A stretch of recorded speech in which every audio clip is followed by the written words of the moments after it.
Well, about 3 minutes past, I think. 2 minutes past.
Started to rain. Not very good, is it? Not very sorry. April showers, though. It looks like the bank holiday is not going to be great either, because no, how's the weather in Manchester? It's dry where I am, but there's probably people on the call who are actually more Manchester and less countryside than I am. Good afternoon, everybody.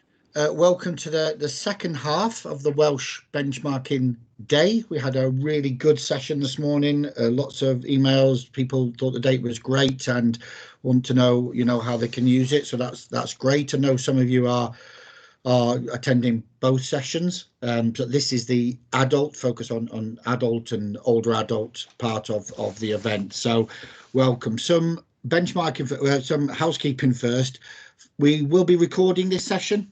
So if anyone doesn't wish that, please turn off your camera, or if you're really shy, please feel free to leave. The recording and the slides will be available on the NCCU website, and a link will be made available as we go on through the day, that people can access it. But we'll also send a link out to all the attendees this afternoon. There you are. As if by magic, the link is already in the chat bar. So today we will be talking about the data from two bits of work, three bits of work really. One, the sort of 2019-2020 annual benchmarking. This is our 8th event, or probably even 9th actually, with adults that we've hosted for Wales in partnership with the NHS Benchmarking Network. We'll also be talking about some of the data that very kindly the Health Board have been able to collect during COVID. And Steve, when he takes us through the slides, will be able to refer back to those pieces of data. And then we'll also look at the demand and capacity tool that we've commissioned and that has already been used by some health boards, just to make sure that everybody knows that tool is available and its functionality. So when I stop talking, Steve's going to take us through those slides. It will be about an hour and a quarter. At about 3:45, we will have a break for 15 minutes so people can stretch their legs, get a coffee. Then we'll come back. Zoe from benchmarking will look at those tools that we talked about, and then I'll wrap up at the end and we can talk around some of the data. As we go on, if people have got questions, please put them in the chat, and myself and benchmarking colleagues will take note of those questions and refer them. Please, don't ask questions during the things. You're happy to stick your hand up. We'll comment to the end. If everybody could switch their microphones off, that would be really helpful, and keep the background noise to a minimum. and we will have time for questions both after Steve's presentation, Zoe's presentations, and I'll wrap up at the end. So we've been here for 8 years, 9 years. I keep forgetting how long. Question always posed to me is around the data. So if anyone got questions, they see data they don't recognise. This isn't made up from Shane or benchmarking. This is data collected by your health boards and verified by your health boards. So, you know, if there is a point that you think I don't recognise that, please take that up with your submitters from your health boards. This isn't the most comprehensive data set.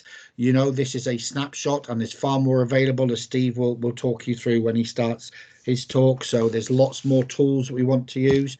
A challenge, Emrys, the Vice Chair, and I, and Bevan, who's on the call today, always challenges us. How do we use this data? How do we inform our future planning of our services? So have a think around that as you take this. What does this mean? How can I use this? How can I take this back to my health board and make sure it's meaningful? There's a lot of work that goes into data collection that are done by you guys in the health board.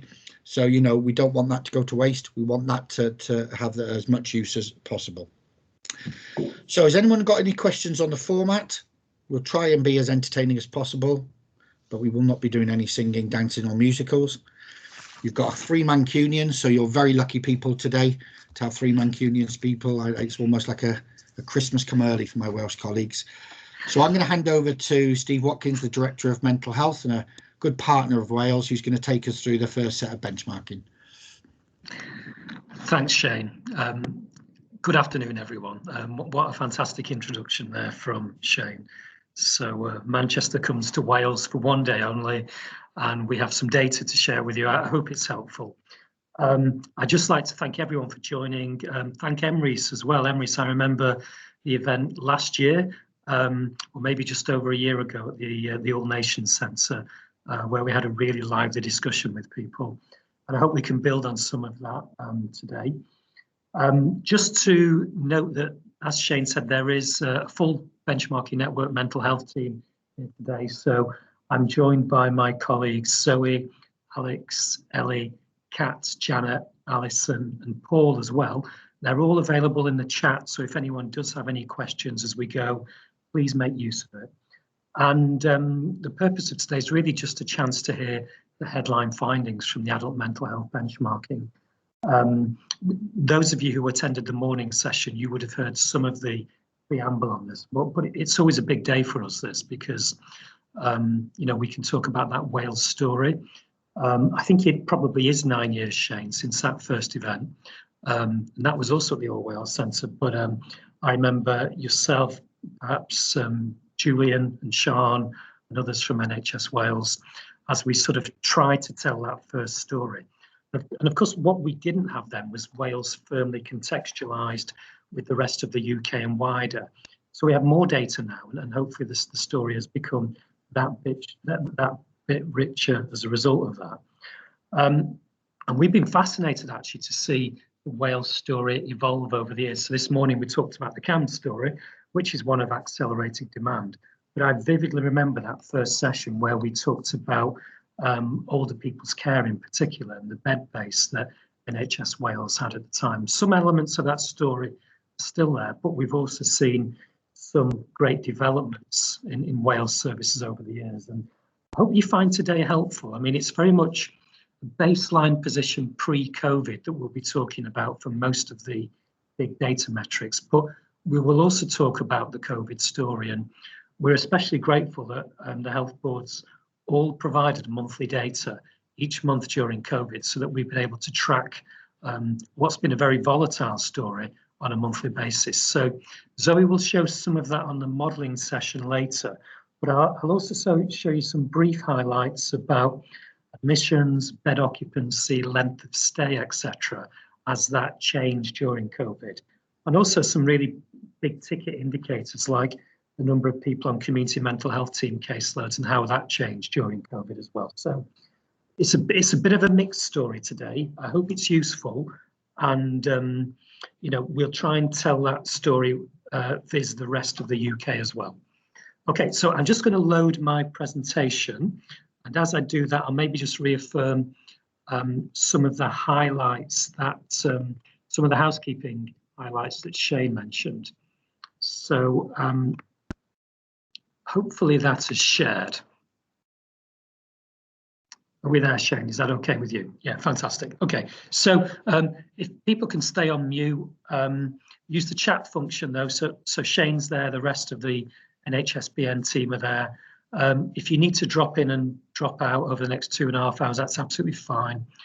It's being recorded, so the session's available in retrospect. We'll also make sure you see all the slides from today. They should be with everyone tomorrow.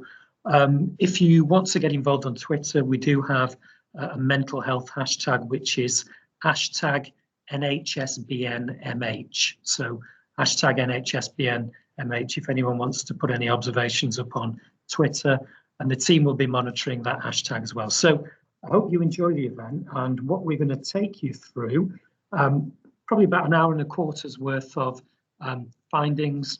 We'll come off the chat at the end to have a face-to-face discussion where people can put their hands up and ask any additional questions.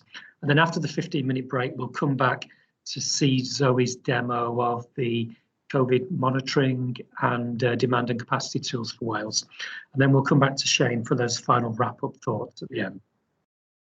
Okay, so in terms of overview, just one or two small points of process, building on Shane's comments really, that the data has not been magicked up out of the ether. This is health board data which has been locally validated and signed off and made available to each of the boards in the form of hard copy reports.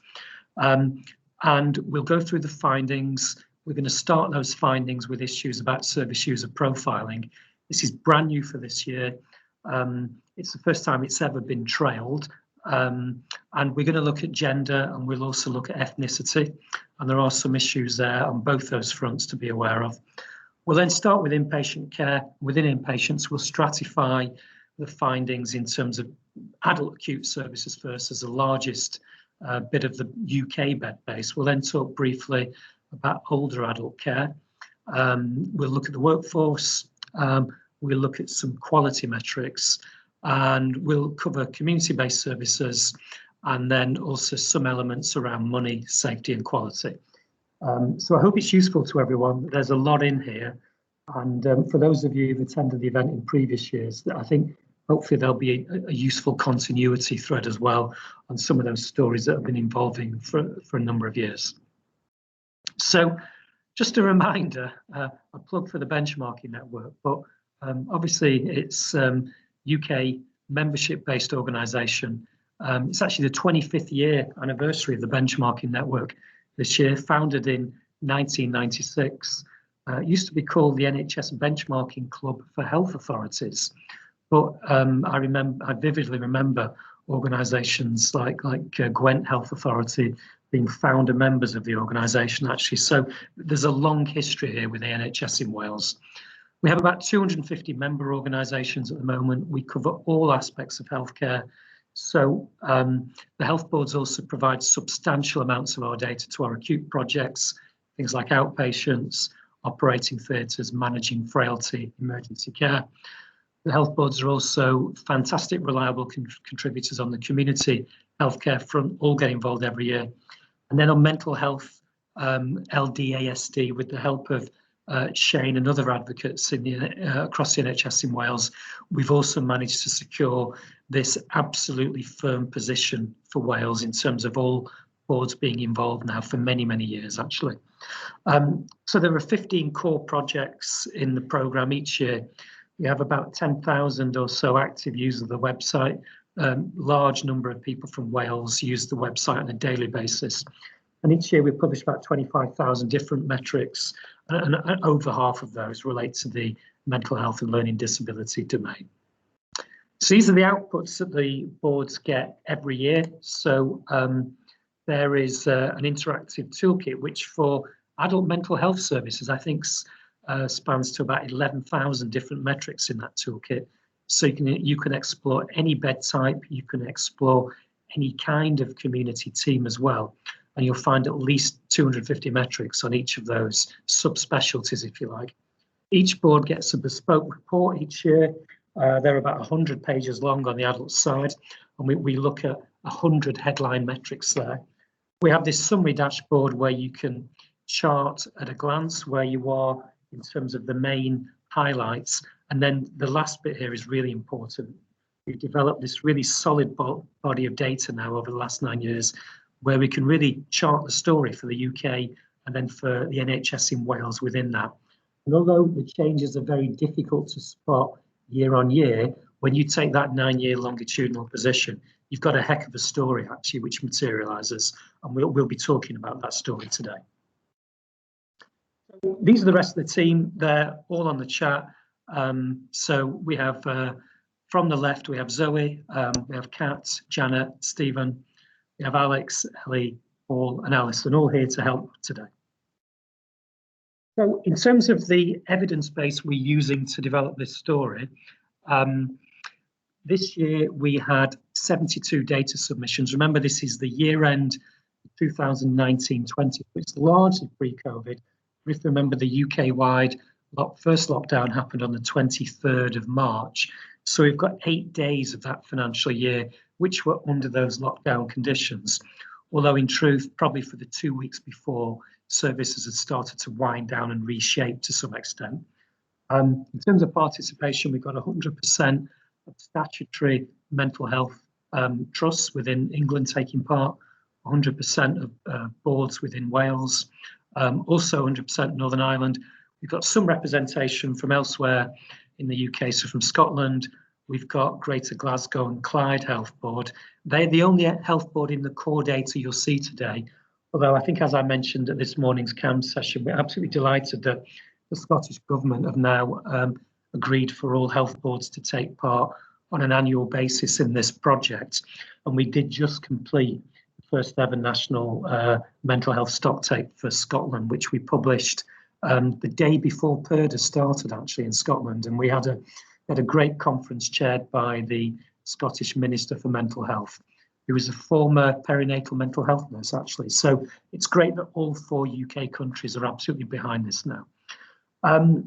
We also have some independent sector providers. And I would argue that they do give us a degree of richness actually in terms of the specialist inpatient services in particular. So that data is available as a supplement. And the team will be able to talk about that in the chat if anyone has any particular interests around specialist care.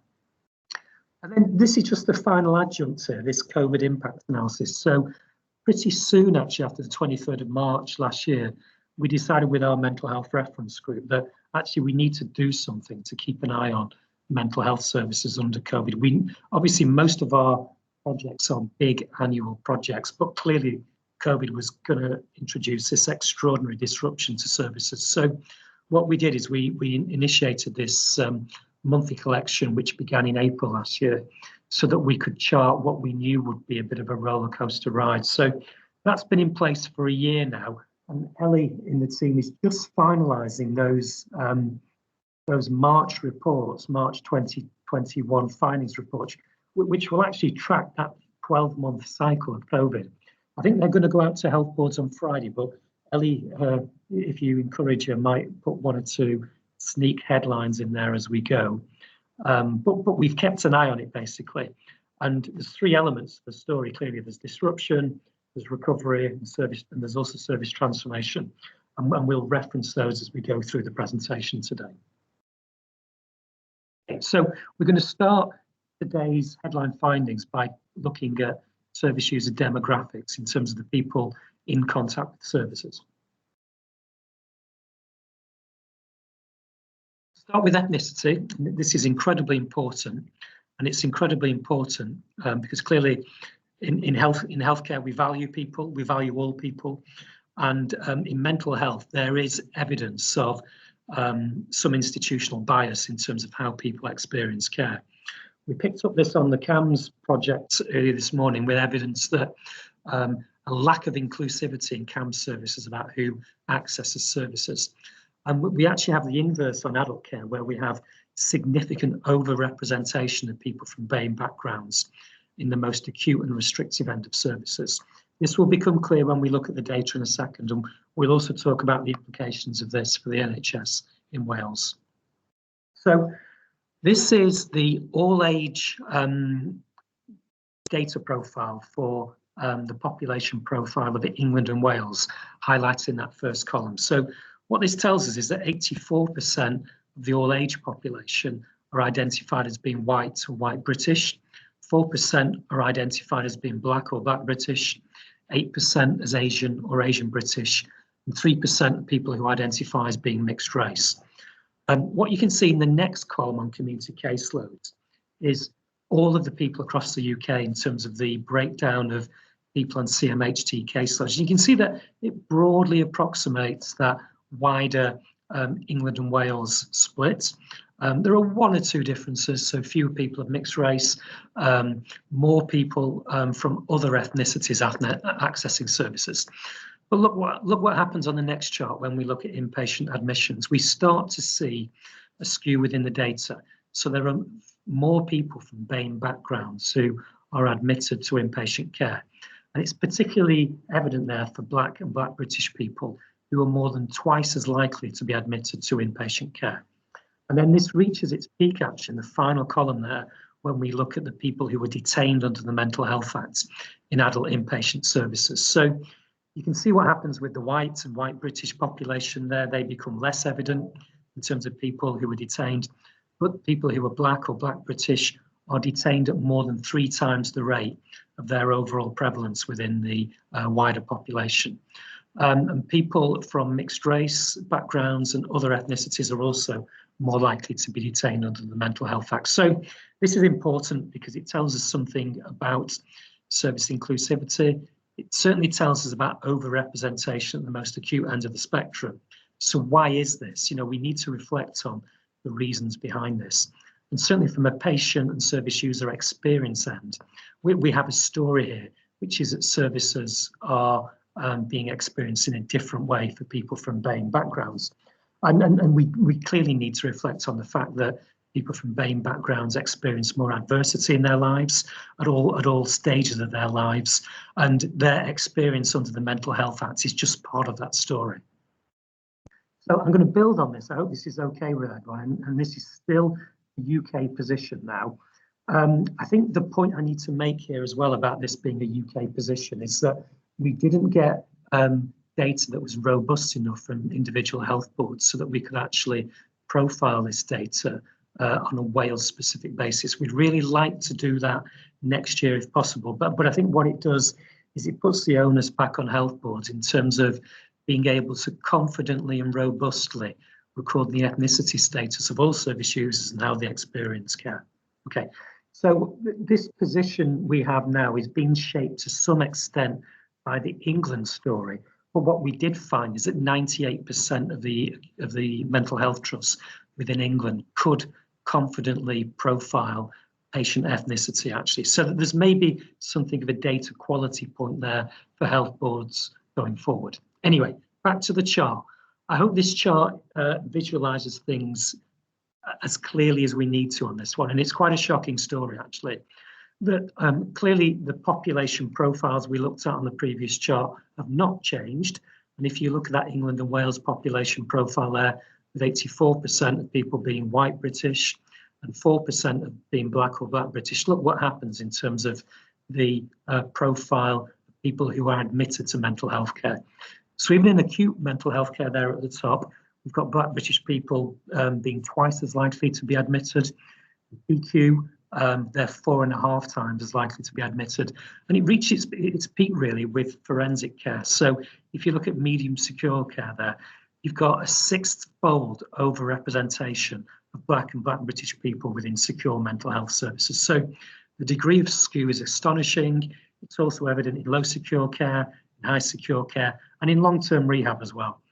There are some elements of services there where we don't see that skew. So old age services, second from top there, this is predominantly explained actually by the demographic profile, with fewer BAME people being evident in the 65 and older groups. However, if you look at other services down the bottom there, neuropsychiatry, lower levels of access, but the one I want to identify there is substance misuse services, where just 1% of people admitted to care are from a Black or Black British background. And if we compare that with medium secure at 24%, the number one comorbidity of people who are admitted to medium secure care is comorbid substance misuse. But what we see there is that people from BAME backgrounds are not able to access specialist substance misuse services. So we have a complete disconnect there in how this data is profiling, and that story builds actually when we look at community-based care. So, you know, just to go back to this point, actually, there's a headline here which is just below the title of the chart there, which is that BAME representation services increases as the degree of acuity and degree of restriction on the environment increases. We don't see that in community-based care to the same extent because the concept of a restrictive community mental health team is clearly less evolved. But if we look at proxies for degree of acuity in community services, what do we see here? Well, if you look at if you just visualize this chart briefly, you'll see that again, we've got overrepresentation in certain teams.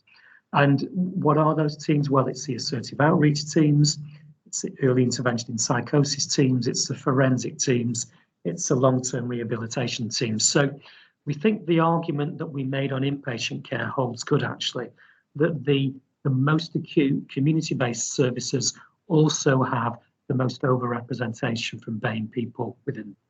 And you'll see a number of other services there where there is lower access from BAME patients. Okay, so I hope that was helpful to everyone, and maybe if we could throw a challenge down to the health boards around data quality for next year, it would be absolutely fantastic if we could produce a Wales-specific profile of this same issue rather than this UK-wide one, which we have here. Okay, we're going to move on to gender profiles now, and this also has some interesting and nuanced stories within it. We just color-coded. Gender here, so male patients are shown as blue, female patients are shown as green, and we also have an other genders category which comes through as a purple area, but not in inpatient care. This comes through on the community-based teams in a second.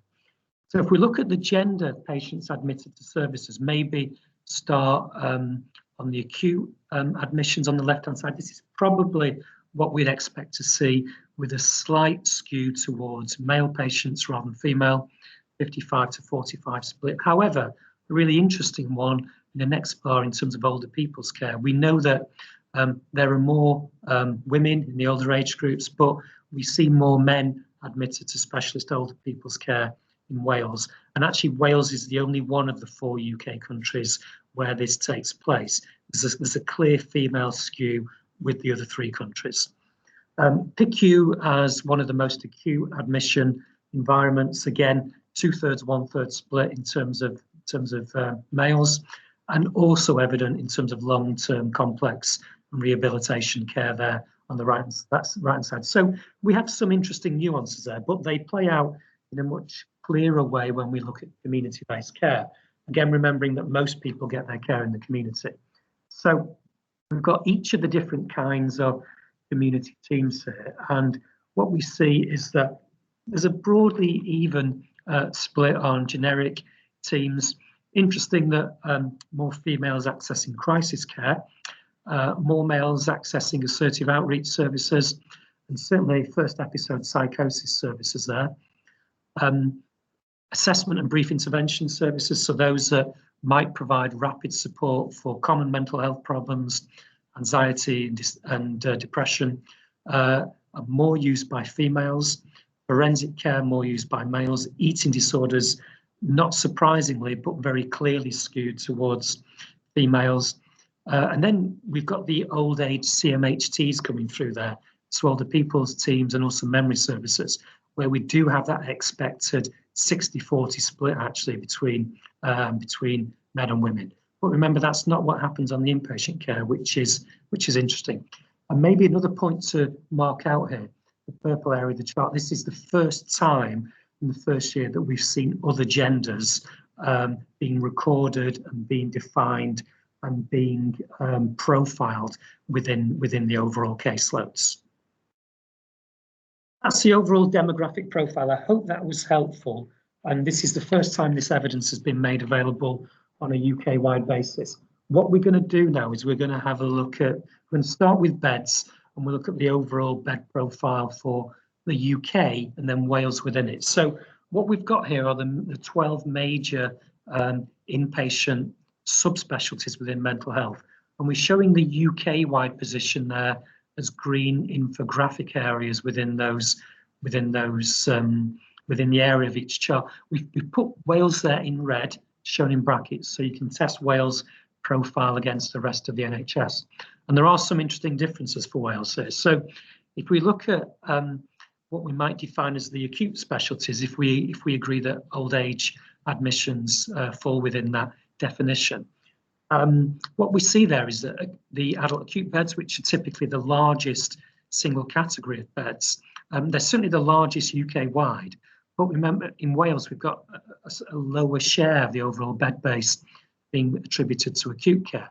But the balance is interesting. If you look at the older adult beds there, they're 20% of the overall bed base across the UK, but account for 31% of that bed base within Wales. So we've got 50% more old age beds as a share of the overall bed base in Wales compared to the rest of the UK. I mean, it was interesting reflecting on that first event 8 or 9 years ago, in that this was a big bit of the story for NHS Wales. There have been some very structured and systematic movements away from that very high bed base that was there 8 or 9 years ago. But I think the point for Wales here is that the rest of the market has continued to evolve. And so we still see Wales with a proportionally higher bed base being reported on this chart. Other interesting bits, PQ, Wales is the same as the rest of the NHS there, and that aligns pretty broadly with that wider acute offer. We look at secure care, 19% of all UK beds are low and medium secure care. Wales is lower at 12%, so significantly lower there. I know 1 or 2 Wales patients are exported and end up in England, and that's certainly the case, obviously, for high secure patients. The other area of interest for us actually was around rehabilitation, so whether it's high dependency or longer term continuing care. UK-wide, there's been a lot of disinvestment in these beds over the last few years, and maybe excessive disinvestment, you might argue, but they now account for just 9% of UK beds, but that's 17% in Wales. And I think one of the arguments we're trying to get out there is that rehab beds need to be seen in the context of acute beds, fully understand the pathway and the offer for working age adults. So again, Wales has a nuanced position within this, and we'll pick up this as we go through the presentation.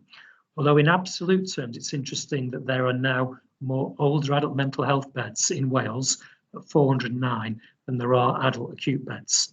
So that's interesting, isn't it, given the population profile? And this is now the only one of the 4 UK countries where that is the case. So I hope that was a useful scene setter. And what we're going to do now is look at the adult acute beds as the largest UK category of beds. So those of you who've seen this before, you'll know how we construct these charts. So each blue bar there is a trust from England or Northern Ireland or a health board from Wales or Scotland. What we've done is we've picked out the Welsh Health Boards colour-coded, and those colours do stay the same throughout the presentation. The overall UK average is a mean average of 20 beds per 100,000 working age adults. That's 16 to 64 inclusive. And Wales' position is bang on that average, actually, at 20 beds. And there's a lot of strong clustering for Wales around that average position. So we don't really have outliers, and it seems to be a well-designed system in Wales with appropriate levels of capacity. Some subtle variation within it. So, marginally more beds in Swansea Bay. So going from the left, it goes Swansea Bay, it goes Cwmtaf, it then goes Betsy, bang on the national UK average. It then goes Aneurin and Bevan, and then just below average we have Powys, followed by Hywel Dda, and then interestingly we have Cardiff with the lowest bed base. So that's an interesting one for us, given the acuity we'd expect to see in Cardiff. So it's an interesting position. What we saw during COVID is we saw a decline in this bed base to such an extent actually that it fell by 5% during April, as beds were made available to acute partner organisations, or maybe beds were taken out of the system to create some sort of contagion space within the inpatient environment. So that's the bed base. And what this chart does is it just maps it on the left-hand side there. It's the same chart as on the previous slide, but we're just mapping this so you can get the UK-wide perspective. So what does it tell us about where the beds are? Well, generally, the further north you go, the more beds you'll find. So the northwest of England, Northern Ireland, Glasgow, have higher numbers of beds. And also within London, actually, London has 30% more beds than the NHS average. So it's interesting, isn't it? Wales seems to be really quite closely tied in with the rest of England there in terms of that broader profile of bed provision. Okay, what we're going to look at now is admissions, and we start to see a deviation here from Wales against the rest of the NHS. So that clustering that we saw for beds has disappeared here. And as a general rule, what happens if you have a bed, someone will be admitted to it. It's probably the most reliable rule in healthcare, that actually, and also that your beds will be full at any one point. It applies across all specialties, that. But when we look at the admission rate, the overall median average is 195 admissions per 100,000 population. That has been declining for several years now, so people are far less likely to be admitted. And when we started this work 9 years ago, it was much higher. So there's been a 23% reduction in the number of people who are admitted to acute mental health care. However, look at Wales. Wales reported a headline position in 2019-20, 273 admissions per 100,000 population. That's a mean average, and that compares with a UK-wide mean of 214. So apologies for chucking lots of figures at you here, but in absolute headline terms, Wales had 30% more admissions per capita than the wider UK. So there's something about the Wales service model here, given that we know that Wales beds are bang on the average. And the reason Wales could do this is because length of stay is shorter, and then there was some other influencing factors such as bed occupancy. But we do have some quite striking variation within Wales cities. So an Iron Bevan Health Board reported significantly higher numbers of admissions than the NHS average, and actually second highest in the UK. Also in the top quartile there, we have Cwmtaf, and on the board of the top quartile, we've also got Swansea Bay and Betsy. And then just above average, Haldar, and then bang on the median average, we've got Powys and Cardiff. So consistently, the boards are reporting more admissions than NHS average levels. Just for context, but this is helpful, but 14% of admissions were not previously known to services. We regard that as a quality metric, and clearly minimising that figure is a great reference point in terms of service quality, in terms of people knowing people who were known to CMHTs. 3% of people who are homeless, and the readmission rate is just over 9%, which is pretty consistent actually with physical healthcare readmission rate, which is about 8.5%. So that's the profile of admissions, and then same structure here, we're just showing Wales on the map against the rest of the UK there. So you see Wales has turned a little darker there. The other dark areas are generally the areas with more beds, like the Northwest, Northern Ireland, Glasgow and London. But Wales joins the club almost there because people are much more likely to be admitted. Okay, and one of the reasons behind that is because of average length of stay. So as a general rule of thumb, if patients stay shorter periods, there'll be more bed space for them to come back into if we need to readmit them. And we see this pretty clearly in the Wales data actually. So across the UK, there's a 35-day average length of stay in 2019-20, quite a lot of regional variation. The Wales mean average there is 32 days. So it's only about 10% below the UK average, but it's being dragged up by the Cardiff position there when we use the mean average. If we look at the median average, remember the maths lessons at school where the median is the middle of the distribution. Well, what we see on the median there, and Powys saw the middle of the Welsh distribution, is that the average length of stay for Wales on the median is about 28 days. So it's a full 7 days less than the UK average. So we're about 20% shorter in terms of average length of stay for Wales than the UK average on that measure. But look at the variation there between Cardiff and then between an Iron Bevan and Cwmtaf. And Aaron Bevan, I think we pulled this point out last time, are one of the most interesting providers of mental health services to us because of this model, which seems to be high community-based care, average beds, but high admissions to those beds, enabled by having short length of stay. And we'll look at this in a bit more detail in a second. And I have a killer chart for you later. I hope it does play out to be a killer, but stay with us for 5 minutes, right, while we get to that point. Okay, so this is the map of length of stay, and you see that Wales got lighter there, didn't it, on the map, apart from Cardiff. So Cardiff got darker, and look at length of stay elsewhere. It's sort of giving away the game, this one, isn't it, in terms of where patients stay the longest. But they don't stay the longest where we have highest deprivation, query highest acuity. There's a whole series of practice-related factors which impact on length of stay. Okay, that's the UK map then, and let's now look at how things have evolved over time. This is a time series position going over 9 years of data there in blue. So really we haven't seen a lot of movement over that 9-year period, but we've seen a gradual edging up of pressure within the system. So 2020, just under 35 days. It's not too dissimilar though, is it, to where we started back in 2011-12 with 32 days. But then the red bars show what happened under COVID on a monthly basis from July onwards. And you can see that we did have evidence of that discharge process playing out across the UK, with shorter lengths of stay being evident July and August. But as wards filled up again, who was being admitted? It was perhaps the most acute patients, and we see that with a pegging up of acuity. That's one to keep an eye on, and it's one that we'll be really interested in looking at in terms of next year's data. However, within that 35-day overall UK length of stay, there is a subtle stratification. So this is the warm-up to the killer chart, right? I hope this is useful. Okay, so what we have on the left-hand side there, 0 to 3 days, very, very short stay admissions. 14% of people who are admitted to mental health care were admitted for 3 days or less. So we've got about 1 in 7 admissions there. But because they stayed such a short period, they only consumed 1% of the overall UK's bed stock in terms of the overall occupied bed days. But just track that chart to the right-hand side.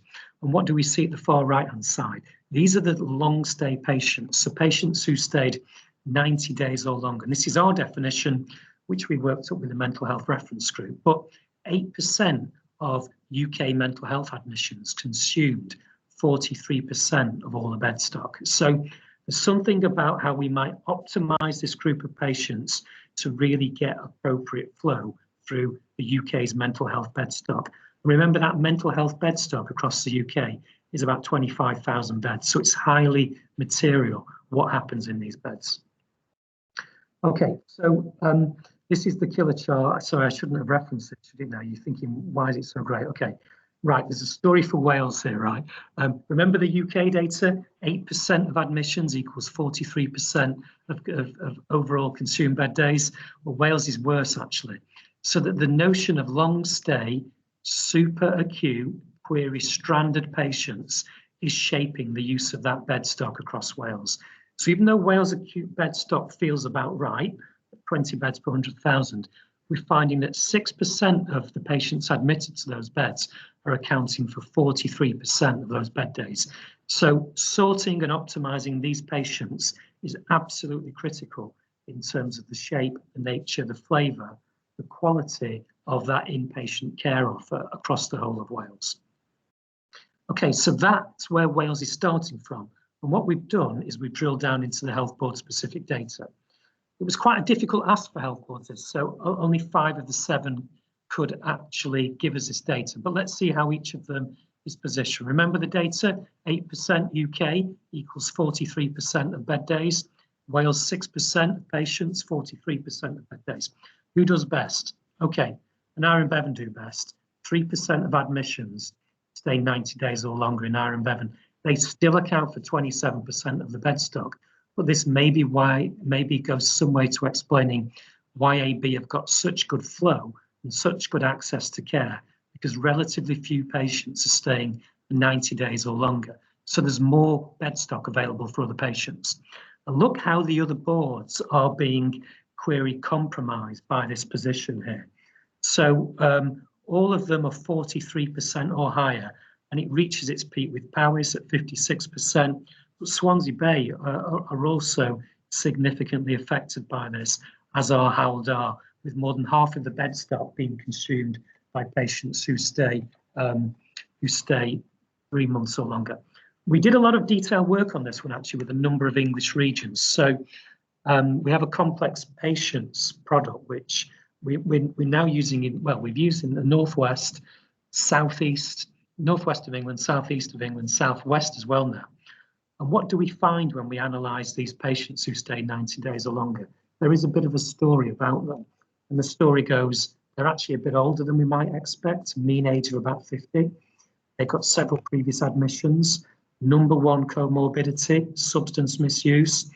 They also may have a history of violence on their records. And this raises the issue of the therapeutic environment that we're offering to this patient group. And also their housing status might be short term, it might be highly volatile. And when we look at their employment status, again, very, very few, if any of them, are in employment. And unfortunately, perhaps worst of all, there's a big BAME skew as well within this patient group. So optimizing this group and understanding the group is really important. Okay, we're going to move on now, and we're going to look at around detention arrangements. This is a quality metric, and it significantly impacts on patient experience. And it's always a measure that Wales have done incredibly well on, actually. So this is a benchmark per 100,000 population of the admissions we recorded. Remember, it was 195 admissions per 100,000 population across the UK. Well, of those, about 86 of those patients would be detained at the Mental Health Act, under the Mental Health Act source of admission. Wales do really well here, over a third lower, at 60 admissions per 100,000 population. None of the boards get to NHS average levels. So, and we've got some of the lowest use of the Mental Health Act anywhere in the UK there. And remember, this is against a much higher admission rate in Wales as well. So what we're going to do is we're going to look at this on a percentage basis in a second. That's the UK map of use of the Mental Health Act for 100,000 population, and credit to Wales, do really well there. So even some of your peers, perhaps in the Southwest, perhaps in Northern Ireland, Wales has got a strong performance here compared to the rest of the NHS. And it comes out most clearly actually where we compare use of the Mental Health Act against the overall percentage of admissions. So again, every single health board is below the NHS average. So UK-wide, 44% of all admissions to acute beds were detained at point of admission. Wales, almost half that rate at 24%. There is some variation, but again, look at AB. I don't want to big up AB too much, but we've actually got AB, we've got Betsy, and we've got Cwm Taf there, occupying 3 of the 4 lowest places in the UK. And we've also got Swansea Bay, Hywel Dda in the bottom quartile, and then Powys and Cardiff just outside of that. So it's a great performance across the board, and maybe this speaks to some practice difference. But one of the big effects of this, of course, is that we're seeing shorter lengths of stay across Wales. Because if you detain someone, we're generally seeing they're going to stay for a minimum of 28 days. That seems to be the UK practice experience. And here's that percentage position, which comes out ever so clear on the map now, doesn't it? So best in the NHS here is the NHS in Wales, followed by Northern Ireland and small parts of the east of England as well. Okay, and this is what's happened to the use of the Mental Health Act over years. So we've got that 9 years data shown in blue. So the NHS across the UK 9 years ago is where Wales is at today. But look how that acceleration has gone over that 9-year period. And under COVID there, on that monthly basis in the red zone, we saw things just get even more acute month on month. So Wales carries on doing well, and it's even doing well under that COVID scenario. We look at bed occupancy now, and that rule of healthcare, if you have a bed, someone will be in it. And generally that is the case for Wales as well. So 95% bed occupancy, excluding leave, in adult acute services across the UK. So things are tight. Things have always been tight, super tight, and they're tight in Wales as well. So Hywel Dda reported 100% bed occupancy last year. But again, AB remain a bit of an enigma, short stays, high admissions, but keeping good flow into those beds as well with relatively low bed occupancy. So second shortest length of stay in the UK, second shortest bed occupancy as well for AB. And that's the UK map there in terms of bed occupancy. You'll see Hywel Dda there popping up with one of the highest rates reported across the UK. And this is the story of the last 9 years there. You'll see that we have seen a gradual edging up, but even 9 years ago it was tight. And then under COVID, we saw that significant discharge program taking place in March and April, and then things coming back, but not quite to the levels that we saw pre-COVID. We've got some Wales-specific bed occupancy data for you in a second. But what I want to do now is just jump to the profiling of the inpatient workforce. We did spend a bit of time on this on the CAMHS presentation earlier, and we think this is really important because this tells us something about the quality of care. I mean, it would be great if delegates today could give us their thoughts on this one. But there are a couple of proxy measures we want to explore with everyone here. The first is this ratio between registered and unregistered nursing staff, which we're showing in blue and red on the pie chart there. So the largest chunk of mental health staff in the inpatient environment is the nursing team. And we can see that quite clearly from that data there, where they're accounting for 3/4 of the overall staffing complement. But look what the profile was when we started this work back in 2012. There was a very, very clear and evident split there between registered nurses and support workers. So it's 60-40 in the favour of qualified staff. And I apologise for using that word qualified, and I do occasionally get dragged up on that one. But we're talking about registered nurses, mainly psychiatric nurses, clearly, although there is a bit of a mix with some general nurses being evident within that profile as well. So a 60-40, support workers do great work, but 60-40 split in the favour of registered nurses. But look what happened by 2019-20. We've seen the balance shift in favour of support workers. And, you know, there are many, many reasons behind this one, but clearly the austerity agenda, which operated for many years over that period, was maybe part of that contributing factor where the NHS had to look to other solutions in terms of putting teams out there. So we've seen a dilution of the skill mix within the nursing team. The other thing I want to identify here is the therapeutic environment. And we've just honed in on two elements of that therapeutic environment here, in terms of occupational therapists at 3% of the workforce and clinical psychology at just 1% of the inpatient workforce. So you put those together and that's 4% of the workforce you might identify as being specialist or targeted therapists. And what we can do now is look at the individual health boards against that UK average position. So you've got the UK average there. We've seen that thinning of the skill mix. The great news for Wales here, and this is to everyone's credit, is that Wales has just about managed to keep a balance in the nursing teams, which favours the registered nursing staff. This in no way detracts from the value of support workers, but Wales has moved in a slightly different direction from the rest of the UK. And actually that 45-55 split is far more, the gap is far wider within England.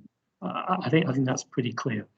And then if you look at the individual boards, there's only one board actually where that positive balance, if you like, has slipped, which is in Cardiff. So I'm not sure whether this tells us anything about the labour market or the employment market within Cardiff, which might explain the position. But the other boards have kept pretty strong positions overall, with Betsy and CumTAF having the strongest of all those positions. The other thing I want to focus on, though, is that therapeutic environment. So remember the combined psychology and OT, 4% UK. Wales is also 4%, but we have a lot of variation. But if you profile the individual boards within this, there might be some data quality angles, and I'm particularly flagging the Betsy position perhaps within that, maybe CumTAF. But look at the AB position as well. So AB have a therapy-led offer with 11%, of the total inpatient MDT being targeted therapists in terms of clinical psychology and OT. It's also evident in Swansea Bay, and I think it's probably fair to say both those boards had short lengths of stay being pretty clear, and the capability to support larger numbers of admissions. So there's maybe a discussion point for everyone there about design. And those of you who've been with us for the whole of the 9 years might remember that we did run some hypothesis testing on this in previous years. And what we found was that the providers who have the most clinical psychology, and in particular the most OT, have the shortest length of stay. And that comes through really quite strongly on the AB and Swansea Bay positions there. Okay, so I'm going to move it on now, and just some other headline metrics. Wales does well on bank and agency. Nationally, it's 25% of all pay costs. So mental health is second to only A&E departments in terms of their exposure to bank and agency costs. Wales does well, though. It's 17% compared to the rest of the UK. And here's the map of bank and agency. You can see how it does tend to cluster around the south of England and London in particular, who are high users for obvious reasons. I'm going to jump now onto older adult inpatient services. Remember, we flagged at the start here an interesting difference for Wales with more old age beds. And that comes out really quite strongly on this chart here. So the mean average across the UK is 43 beds per 100,000 population aged 65 and older. It's that older adult cohort, and these beds may be organic beds, looking after people with organic illness, so they could be functional beds, looking after people with functional illness. And generally, we seem to see a mix of those beds. But what do we see for Wales? Well, Wales' position is 67 beds per 100,000 population, which is actually 52% higher than the UK average. So although Wales has slimmed down its absolute number of beds here, we're still finding that because the rest of the market's carried on moving, Wales still reports significantly more beds than the UK average. And in terms of the range there, Cardiff is second highest in the UK, Cwmtaf are fourth highest, and Powys are fifth highest. It is interesting though, Swansea Bay are just above the NHS average there, on the cusp of the upper quartile as well. But I have a vague recollection that 9 years ago, Swansea Bay were the highest in the UK. And that there was a bit of an anecdote, I think, from one of the team in ABM at the time, who talked about, and this was an evidence-based position, that Swansea had more older adult beds than the whole of Australia at that time. So there has been a lot of service reconfiguration, and we do acknowledge that. But the overall position for Wales is it still has more capacity around older adult care, which may be a good thing. And obviously, we need to take this in the context of the community offer, which we'll look at in a second. And that's the map of where the old age beds are. So you see that there's not a lot of coherence behind the map, but Wales does come through strongly. And then we've got that sort of Yorkshire, elements of the northwest of England that also come through quite strongly there as well. In terms of admissions, same hypothesis works. That if you have a bed, someone will be admitted to it. And Wales' position there, it's also 52% higher than the wide, which is where Wales was with beds compared to that UK average. And we've got similar clustering of boards, top end of the scale there, with Cwmtaf third highest nationally, UK wide, followed by Cardiff, AB, and Powys. And that's the national map of admissions there, visualising that data. In terms of length of stay, nationally, UK wide, it's 74 days. Wales slightly lower at 64 days. And again, interesting, you've got AB and Swansea coming through with short lengths of stay. So again, some of the model that we see for adult care is evident in the offer for older adult care within Swansea and in Ironbound. The national map of length of stay there. Okay, bed occupancy, old age beds, UK-wide 88% occupancy. Wales is 82%. Again, interestingly, isn't it, that Swansea, Powys and AB coming up with lower levels of occupancy, and Cardiff with those very high levels of provision. Those beds are full, actually. So we've got some interesting nuances around that data.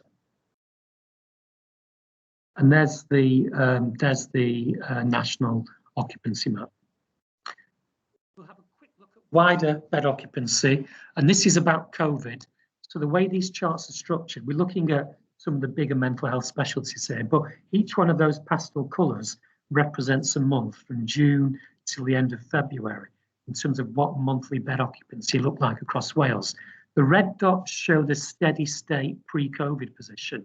And so you can see pretty clearly that adult acute bed occupancy, although it's come back, is a little bit off what it was the pre-COVID stories.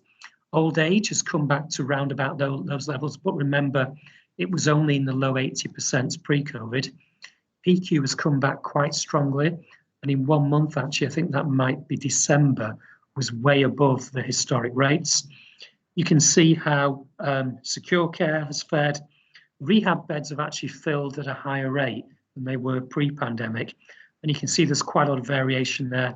CAMHS beds have come back strongly. They're more occupied than they were pre-pandemic, as have learning disability beds as well, actually. Okay, so I hope that was useful as a run through inpatient care. And there was quite a lot to talk about there because Wales does have a few stories. We're now going to look at community-based care. So we start this by looking at the shape of CMHT. So this is all community mental health teams. Remember, there are 10 plus different kinds of community teams. And what we're showing there colour-coded is the UK overall share of caseload. So the large blue area of the chart there relates to generic community mental health teams providing locality-based support. So UK-wide, 46% of the whole UK caseload are in those teams, whereas in Wales, shown in red, it's lower, it's 35%. All of the other slice of the pie there represent specialist CMHTs.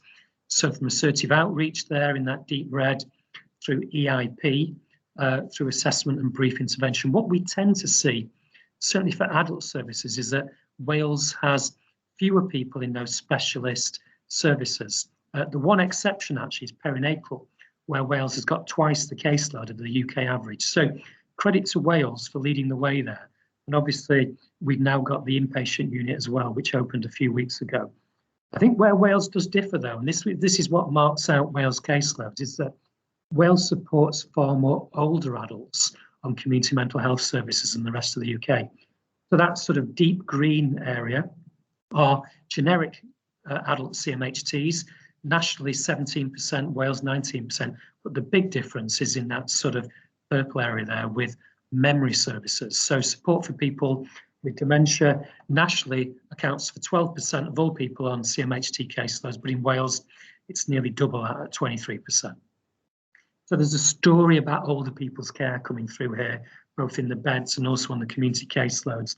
And again, we could argue this is to Wales' credit. If you look at those big two CMHT there, there's for old age. So the green area in the purple area, UK-wide, they combined account for about 30% or so of caseloads, but those people only account for 14% of all community contacts. So there's something about parity of esteem for older people in mental health services, and Wales has a strong position on this with higher caseloads and higher contact rates. Okay, I hope that was helpful. We're now going to look at overall caseload size. This is all ages apart from CAMHS, so we are including older adults within this mix. And nationally, we're seeing 1,632 people per 100,000 population aged 16 plus on caseloads. That did decline marginally because of COVID. Wales was 1,747. So we have a position there where Wales has caseloads that are 9% higher than the UK average. So again, we've got a broader and deeper community offer in Wales than we're seeing elsewhere in the UK. That's pre-COVID disruption, but again, if you look at the distribution and where the highest caseloads are, I mean, again, it's AB, UHB, who have got the highest caseloads, followed by Powys, Haldar, and Swansea Bay, all above average. We don't have the Cardiff data here, but Betsy just below average, and Cwmtaf, one of the lower positions actually in the UK there. That's the UK map there. So again, you can see quite clearly the position there with AB and also with Powys.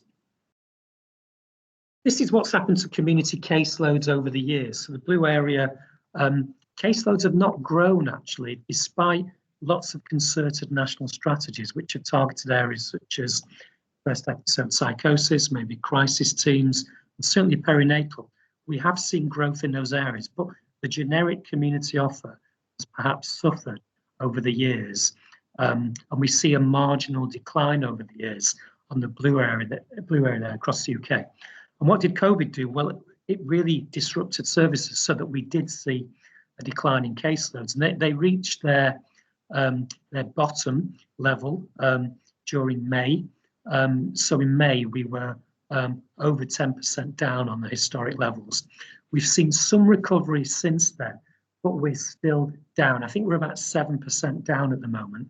Ellie will be able to give us the March position in the chat, but overall UK caseloads, CMHTs, are lower than they were pre-pandemic. So fewer people are receiving care.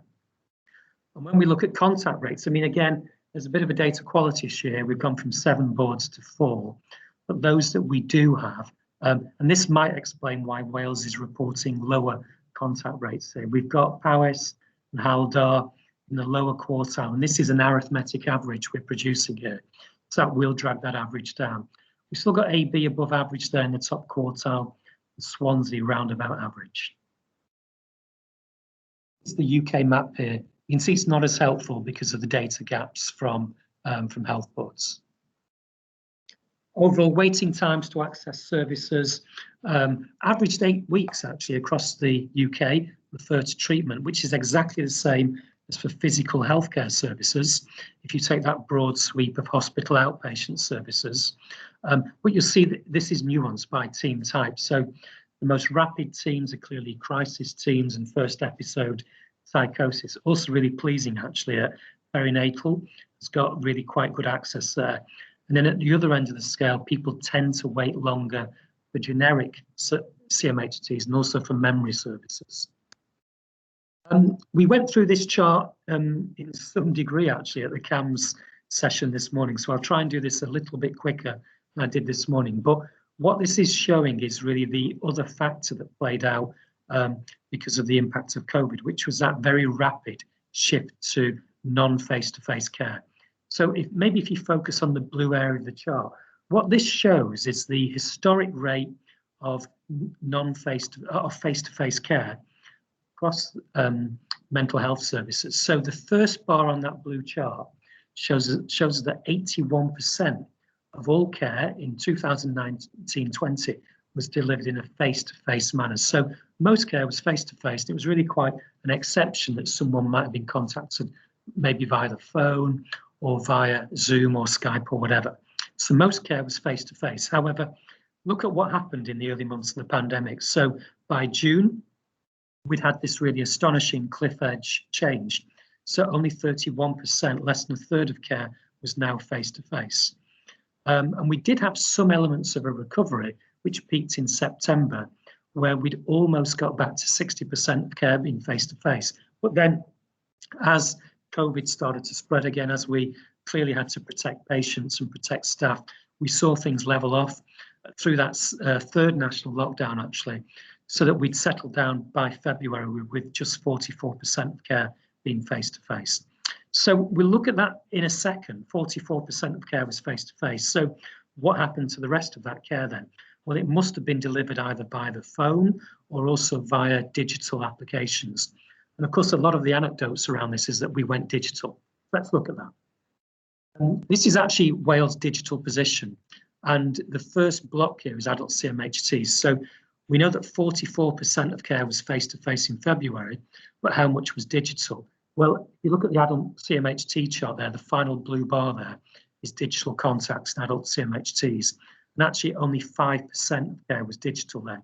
So what that tells us is that 5% was digital, 44% was face-to-face. So it meant that 51% of care in terms of contacts were delivered via the phone in February. So that has become the default offer. What interests us here, though, is that if you look at the CAMS position, so this is the same health boards using the same EPRs. So why do we have such a difference in practice playing out in CAMHS. Is it about digital deprivation? Is it maybe about a practice resistance or reluctance to offer digital care that we're seeing within adult CMHTs? So this remains a talking point. And of course, we're not done with COVID yet. We do expect digital care to continue in the future. And it'll be interesting to see where that settles down, both for adult care and also for CAMHS. We only had data actually from 2 health boards, so we must contextualise that and caveat that. But nationally, UK-wide services did struggle actually in terms of adult digital CMHT offers. So across the UK, it only peaked actually at 8% by February. And that was a very difficult struggle of increasing that from 3% in April. So over pretty much an 11-month period, we only actually managed to grow from 3% to 8% in adults, whereas we were getting to 30% within CAMHS and also within learning disability services. That's the national map, and there's some good practice we'd like to refer everyone to here actually. So strangely, it's the south of England, the southeast of England that does best on this, but there are 3 UK global digital exemplars within that southeast mix. So just like Berkshire Healthcare, just like Oxford Health, and also Surrey and Borders Partnership are all massively escalating that digital offer. And again, if there are people who'd like to connect and network with those, of course, we're very, very happy to make those connections for everyone. So quick look at money. Many of you will have seen this metric from us before. It's a very simple one, but we hope it's a powerful one. It's really about the resource allocation decisions that we make in healthcare. So the cost of 1 mental health bed measured by 1 acute bed is the same UK-wide as supporting 41 patients in terms of a year of care on a generic adult CMHT. So questions about getting that bed base right, which we feel Wales has done, are absolutely important. And the ratio for Wales is 1 bed equals 35 patients on community caseloads. However, look at the old age position here, remembering that Wales has got 52% more beds than the wider UK average. So we have a similar ratio playing out here. So 1 old age mental health bed is the same as supporting 32 patients for a year of care on an old age CMHT. So there's something to reflect on and consider in terms of those current resource allocation decisions that we have there within Wales. And of course, mental health admissions are quite expensive. So an adult acute admission is about £14,000 per admission, and then an old age admission is about £40,000 because patients stay longer and the workforce tends to be larger. And then if you look at the secure bed types there, we get really to some extraordinary costs of around about £500,000 per admission. So it's important to optimise the community-based offer and also the intensive outreach offer that we have to support with admission avoidance work and also optimising that home treatment model of care. And there we've got some of the ratios playing out. So isn't it interesting actually that Swansea and AB, who have the largest community offer, it's not an offer which is a thin offer, it's a highly intensive offer, which is actually offering more contacts per person who's on caseload. And that is playing out in the inpatient data as well for both of those health boards. Okay. Okay, look at safety and quality before I close and we hand over to questions.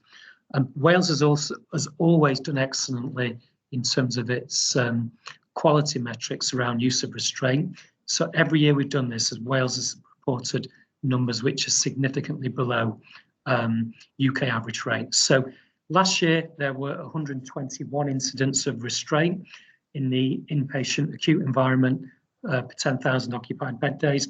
That is increasing UK-wide. Wales, though, reported a position of 66, so almost half the UK average rate there. So again, great credit to everyone in Wales and some health boards in particular. So we've got Cwmtaf and we've got Betsy there, who occupied 2 of the lowest 5 places for use of restraint across the UK. And that's the UK map now. So Wales clearly visible in terms of having lower restraint rates. And this may link to that nursing team, which we looked at earlier, where we've got a higher incidence of registered nurses, and also more of a therapeutic environment in some of those boards. And then the story continues around prone restraint. So we've got declining rates of prone restraint, which is great. And in Wales, prone restraint is a fifth of the UK average. So again, great credit to all boards there in minimising the use of prone restraint. So I hope that was helpful. That was very brief, actually, in terms of the quality measures. I'm sure there may be one or two questions. We're just on time now to finish this session before we take questions, before we take the break. But in summary, what does the data say? Well, Wales has got an interesting nuanced position here, hasn't it, around its bed base in particular, around short length of stay, around lower use of the Mental Health Act. We think the long stay patients position is interesting for Wales because, remember, 3 of the 5 boards are particularly exposed on this area. And we've got this really interesting practice and really interesting data coming through for AB, which reaches its peak really around lower exposure to long stay patients. We think the inpatient skill mix is good within Wales. You're the only UK country which has kept that balance of care between registered and unregistered nursing staff. And that plays through many aspects of the metrics. So use of the Mental Health Act being lower, and also use of restrictive practices also being lower within Wales. Maybe an area to think about and to look at is that therapeutic offer around OT and clinical psychology. Community caseloads are 9% higher in Wales than the rest of the UK, which is great. There has been a lot of disruption because of COVID, and we see that playing out in the data. There are 1 or 2 data quality issues within the Welsh Health Board data, so we'd probably reference the ethnicity data. We'd reference some of the data around community contacts as well. So maybe some areas to have a look at there. But overall, well done everyone. You know, keeping the show on the road in the last year has been an astonishing feat, and we've seen that disruption play out across this data in terms of inpatient and community care. Digital, again, will be an area of curiosity for us, and I think for everyone moving forward about where that settled down. But well done everyone. I hope that data was useful, and I'm now going to hand back to Shane and Zoe in terms of any questions that people might have had. Thank you very much, Steve. You're the only man who can make 71 slides interesting. It was almost overwhelming. So you give us some challenge there about BAME data, about community contacts and digital. I really would like to see, I think, you know, especially with the ethnicity data, we have been challenged recently by Diverse Cymru around this data, and it wasn't available in Wales around about that. So there's something to think about that. And I think, again, that digital offer, we know it's an option. You know, many health boards are working on it. Connect Anywhere and others have been rolled out now, and I think it is important to make sure that we're offering that range of choices to people who can access, and there's something to learn from CAMHS there, I think, really. But again, it is a choice, really. So I've got one hand up, which I cannot see the person because we're in the person, Zoe, but I've got one hand up. Yes, it's Phil, I think, again. Phil. Guess who? Chief question asker of the day. Well done. Okay. I've got a few questions I'd love to ask, but I'm going to choose one that I think is particularly important, which is about some of the assumptions around the workforce and the makeup of the workforce. I'm particularly interested in the therapies, the availability of therapies, and early discharge. That's a really powerful message, and I think one we need to take a closer look at. But my question actually goes back to the work that was done quite a few years ago, predominantly in England. I think they led this more so than we adopted it in Wales, which was the new ways of working in mental health, the new ways of working in psychiatry, which was looking at trying to get the skill mix to be more tailored to the tasks that needed to be done, and using what we would be calling in Wales now a prudent healthcare approach, which may have led to a reduction in nursing staff versus support workers as a deliberate act to try to get nursing staff to be more on task in terms of using their skills where those skills are required, and maybe doing less tasks that are not necessarily carried out by nursing staff, and that goes for other parts of the workforce. Any sense of what, because looking at the balance, there was an assumption made that, and I do not want to see a diminution of professionally qualified staff, registered staff versus non-registered staff necessarily, but is it a big assumption to say that the fewer registrants you've got percentage-wise against non-registrants is necessarily a bad thing if we've got our registrant staff more focused on the tasks that are appropriate to their skills, and whether or not you've had any conversations about that with colleagues in England? Yeah, Phil, 10 out of 10 for the question. Absolutely bang on that, and I'm going to sort of bust this in terms of answering. We've lived in the generation of prudent healthcare, haven't we, for 10 years, and there have clearly been benefits around this. And you're absolutely right. The notion of being on task and making sure people do the most appropriate tasks. And we've seen that at the top of the scale with advanced practice as well as normal practice. So I wouldn't take issue with anything that you've said there. And there have been some benefits and achievements because of that. The one thing that the reason I think we raise this in the context of mental health is that we track all these individual specialties. Where we see this argument reach its nadir, so where we see it reaching the low point is in learning disability nursing, where we have 2/3 of staff now being unregistered staff, only 1/3 being registered. And what do we see in those environments? Astonishingly high use of restricted practices, query therapeutic environment, and certainly we see long-term care. And I suppose what we're doing here is we're putting down markers to people to think about where the balance should be and what the right model of care should be. We don't know the answer, although you know, some discussions we've had recently with the nursing directorate within NHS England. I don't want to personalise any of this, but they recognise the term when I talk about thinning of skill mix. Maybe it was a necessary thing at the times, but I think there's a degree of optimism around mental health care now about designing services which are optimised, which will include a substantial role for unregistered staff and getting that skill mix right, but recognising the benefits of having that strong team as well. So it's not about the most affordable healthcare. I think we're moving to a slightly different place now. And I would put another reference point on this, which is the low use of restrictive practice and the good performance of NHS Wales over the years on the quality metrics. So there's a lot in that, Phil, and it's a very sophisticated debate, isn't it? But, and I think your question coined it perfectly. And if I could just come in there, Phil, I think you know, this is data as indicators, isn't it? And we need to dig under that. I think you're right about making sure that the nurses, I mean, I thought you're a very strong social worker saying that, and I will be reporting it to the RCN. But apart from that, I think it's about making sure the nurses are spending direct care time, and I am particularly interested in about that therapy group. I think there's lots of work and building up to the HRW work around the richness of the skills. I think there's some way still to go to make sure it's not just about nurses and support workers, but about the other range of therapies that can bring in it. I think I've got Tim. Is that right? Yeah. Thank you, Steve. Again, the presentation's fantastic, and I loved the slide where you mentioned it was going to be about finance, where you showed the closing of one older adult bed is the equivalent of care of 35 patients in the community for a year, and I think a lot more of that use of, instead of it being physical cash being put into those terms, I think is really useful. And I also like the idea that you said that Swansea Bay identified this as an area of concern.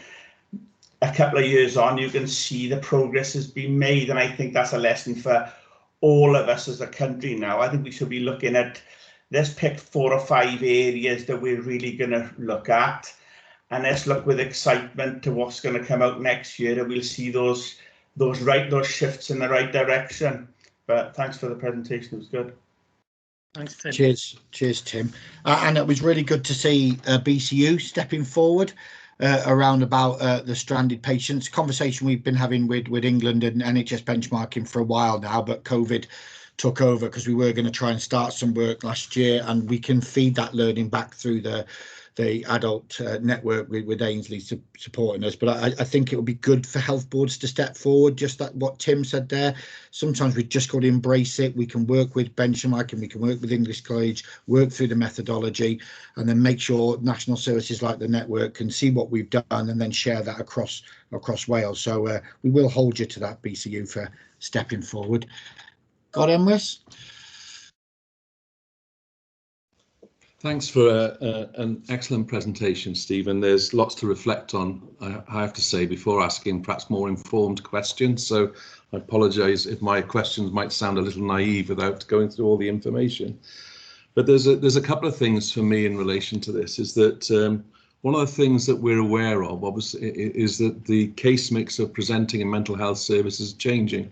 It's also changed in the last year during the pandemic as well, in a sense that, and as a consequence of that, it's often we provide a response to the need with the services that we have available, as opposed to having a properly designed service to be able to respond to those needs. And that's something that I suppose we all have to get pretty cute at going forward. That's one thing. The second thing then is around demand and capacity modelling, is that I don't know how good we are at that, to be honest with you. I you know, as a general comment, in the sense that what informs our decisions to implement our models. Obviously, we have national policy that helps to inform us on our models, and we put those service models in place, and we adapt them often as time goes on, dependent on what's been presenting in each of those service areas, but also about what our financial position is as well, as a generic comment, okay? So, and the other thing, if I remember rightly, I'm not sure whether we picked it up at the last meeting, was something that in England, for example, there is fidelity criteria for some of the services they put in place. For example, the services within the community. Well, we don't have fidelity criteria within Wales. And I wonder, when you're doing your comparisons, is there any opportunities to consider services with fidelity criteria for those that don't? And the reason I ask the question is that I know it wasn't that long ago when we were looking at things like assertive outreach services or crisis services across Wales, and you might find one man and his dog in one area, and you could have a full comprehensive multidisciplinary team in another area. So there's something in here in respect to this. And the other thing is that we have to take a public service response to meeting the demands of mental health at the present, and you've given us some excellent information here that we've got to consider as health boards, but I don't know all the ins and outs of that information, but it might be that we have to start thinking differently as to how we use our resources, not to state the obvious in responding to those needs. And it's just another comment about the perinatal care. You've made comment about the positive nature of the community service model in place for perinatal care, and we've only just recently, again, because we did have one before, set up in the process of just being this last week or so, perinatal units. One of the reasons that in previous service models, one of the reasons why we had probably more community care going on as opposed to inpatient care, not just because the resource not being available, but also where the resource was available, people having to travel a long way to get their care, where it was a lot better for the patient and the family to provide a community service within their catchment area, as opposed to traipsing them several hours to a particular unit, you know, in respect to that. So there's lots in that. But I have to say, though, you've given us a shed full of information to consider. And I know from my perspective, it's something I have to take back to the Vice Chair meeting to make sure that there's something done. Obviously, lots have been done with this information, but we just need to make sure that how we're taking our services forward reflects not just what we're planning, you know, what we've got ourselves, but also what we're getting through the benchmarking information too. Yeah. Thanks, Emrys. Incredibly well-structured question there. I won't answer all the pieces, but I agree with everything you've said. And maybe the catch-all comment is the one about data literacy. But 9 years in, the great thing is that people in Wales take the data seriously. You see this as a real aid to your sort of strategy and delivery work. the fact we have this conference every year is really important. Although you mentioned the demand and the capacity piece, Zoe will pick that up after the break, actually.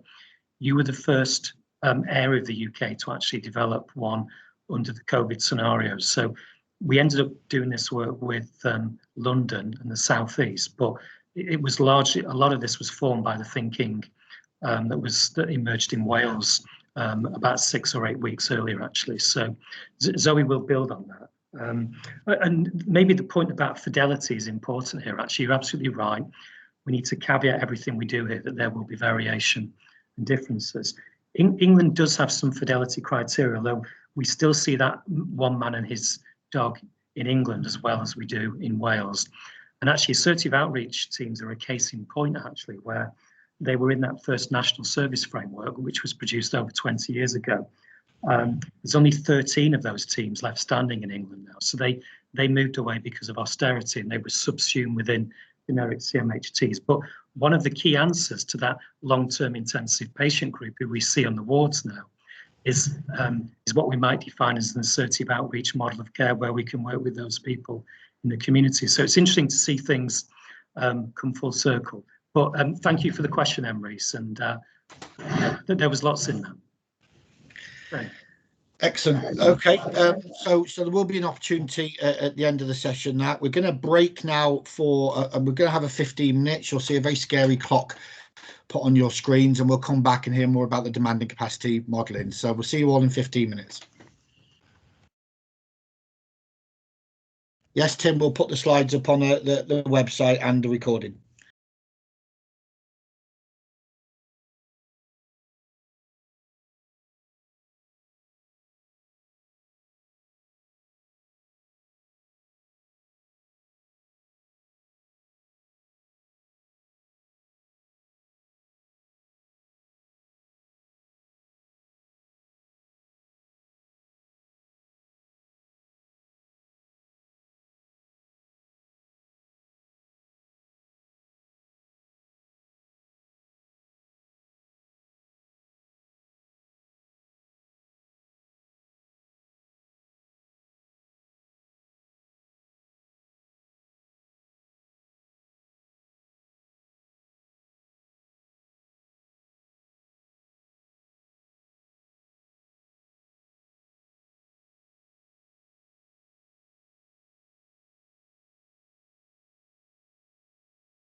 Hello.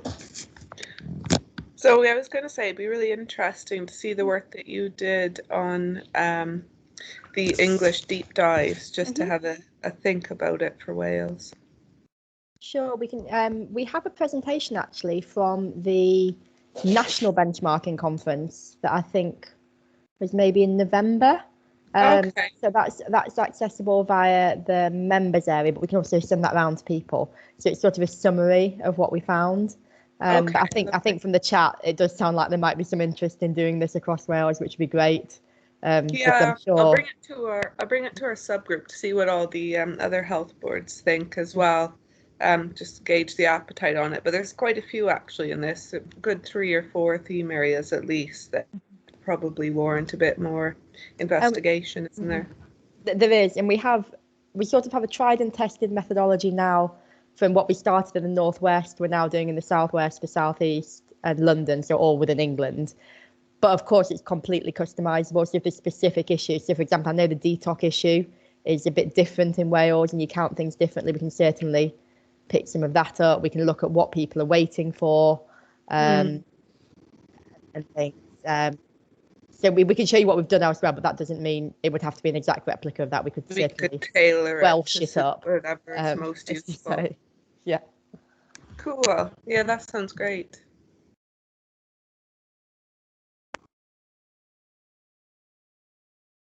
God, that countdown is so ominous, isn't it? Scary. I like it. I think it's really helpful. But sometimes, did it just jump on everyone then? Because it just jumped on me like 3 seconds. It stalled and then it jumped to 3 seconds and my time just flashed before my eyes. It reins people back in, because sometimes in meetings, people sort of trail in over 10 minutes and not really know when it's starting, isn't it? But this tells you exactly. I think we'll definitely recommend it for some of our benchmarking events as well. Because the team have said, sort of in our offline chat, oh, it's quite good, isn't it? But just sitting here watching it, it makes me feel I can't start what I'm properly going to say for another 13, 12, 11 seconds.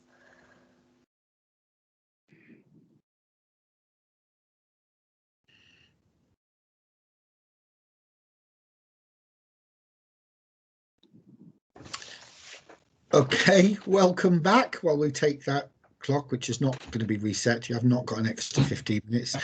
Welcome back. Just to reiterate again, and I'm sure my wonderful colleague Ricky will post it again. There will be a link, and that we'll also post up the tools that Zoe's about to show on the link, the slides and the recording once it's obviously completed. So you'll have the cams. Some of you may have missed that this morning, and the adult, both slide sets and the tools. So with again, my thanks to Welsh Government. I see some colleagues on the call, provided some funding about 6 months ago to work out how we can better understand the demand and capacity issue within Wales. Obviously, a lot happening during COVID. My colleagues from the delivery unit have been delivering bespoke training to various teams on the tools, or some of the tools that you're about to see. So, you know, a real joint effort in Wales and with our partners in NHS benchmarking to try and support health boards to understand the demand and capacity in services. So Zoe's just going to take us through those tools. Many of you would have seen them already, but if you haven't, if this is the first time, they are already available to your health boards and will make available again. Over to you, Zoe. Thanks, Shane. So I know we have some people who've been here all day, so I'm not going to repeat the presentation from this morning. If you're interested in the presentation, those slides will be available, I think, on that link that's been shared. But instead, I'm going to try and give you a live demo of the tools. So technology willing, is it? Oh, I've got so many things open. Does that look like a waiting list modelling tool to everyone? Super. Okay, so we're going to start with this one. So we've built 2 tools for Wales, thanks to, as Shane was saying, Welsh Government and Shane's team for sort of coming up with the ask. And the first one I'm going to show you is this waiting list modelling. And what this allows you to do is to play around with different variables and say, you know, we've got this many people waiting. If we want to reduce the waiting lists, what would it take? And also, if we think there is more demand coming, for example, as a result of COVID, or delays that have happened over the last year of the pandemic, which we'll pick up a little bit in the other modelling tool. But if we think demand is going to increase, what's that going to do to our waiting lists? So we've built this completely bespoke tool for Wales. Nobody else has this. We do have people who have versions of the COVID modelling tool that we've customised for them, but nobody has a waiting list tool like you. You are the only people in the UK to have it. And we've broken it down by adults, CAMHS and neuro along this ribbon at the top. So although it looks nice and fancy, this is actually all built within Excel. So that means it's really usable and really portable. We can email it out, you can download it onto your machines, and you just open it. You don't need internet or anything. Once you've got it on your desktop, you can, open it and play with it on a train when we get to go back on trains and things. And you don't need any additional connections for that. So we're on the adult session. So I'm just going to click on adults here. And then I'm just going to zoom it out a little bit so you can see a bit more. So for adults, CAMHS and neuro, the interface is really, really similar, but the assumptions are a bit different. And so what we're saying here is these are your health boards. So I'm just going to choose Betsy because why not? And hopefully that will update, although this is the bit that always stores when we're doing a live demo. But what will happen is that the figures in the blue boxes, and as a result, the figures in the grey boxes are going to update in a second, fingers crossed. And the figures are going to be based on the population for the Betsy area. Hopefully that's changed now, I think, yeah. Against national averages. So all the blue boxes are pre-populated with figures based on the NHSBN mental health work. So the data that Steve was just showing you, we've taken some of those figures, we've sort of prorated them for a population the size of whichever health board you choose. And we've then pre-populated these cells, these calculations using that data. But because this is a modelling tool and we want you to be able to interact with it, you can just click on any of these cells and put in your most up-to-date values. So if we're talking about how many clinical staff we have in Betsy across all community teams for adults, let's say we have 350. So all I'm going to do now is type in 350 here at the top left and press return. And in a moment, because it's streaming live and it doesn't like it, but immediately, if this is on your desktop, the figures then update in terms of how that is going to affect the waiting list based on how many contacts can be offered. Okay, so what we have here is how many clinical staff you have. You can then say how many contacts per day on average your clinicians are doing, and this then calculates into the grey box the monthly contacts. So all the way through, it will do in a second, it's just slow when it's on Teams. All the way through, the grey boxes are calculated figures. So you enter whatever you like in the blue boxes, and the grey boxes calculate by default. And the process for adults, for CAMHS and for neuro is the same. So we look at how many referrals are coming in, what the acceptance rate is, and therefore at any point how many people there might be awaiting that first appointment. We can then look at how many of those, once assessed, will progress to treatment. So that's your conversion rate. And then how many people at any time, excuse me, might be awaiting that second appointment. The calculated values look on a monthly basis of, for example, how many contacts can be delivered on a monthly basis, how many people are entering treatment each month, how many people are not entering treatment because those are the referrals that are redirected or not accepted, how many people are leaving treatment. And then below this, as I scroll down, you'll see that it then shows you how many people you can expect to have on a waiting list for a first appointment and a second appointment, or assessment and treatment, at any point for the next 2 years on a monthly basis with everything else being equal. So what we've said is if we put in that number of staff for Betsy, so I think we said 350. So if Betsy had 350 clinical staff in the community, and based on these figures around referrals and acceptance rate and conversion rate that are pre-populated, this is what would happen to the waiting lists. So based on that lower number of clinical staff, that would reduce the capacity in the system around contacts and waiting lists will grow. But you could also say, well, yes, this is our number of clinical staff, but actually we don't think we're going to have that many referrals each year.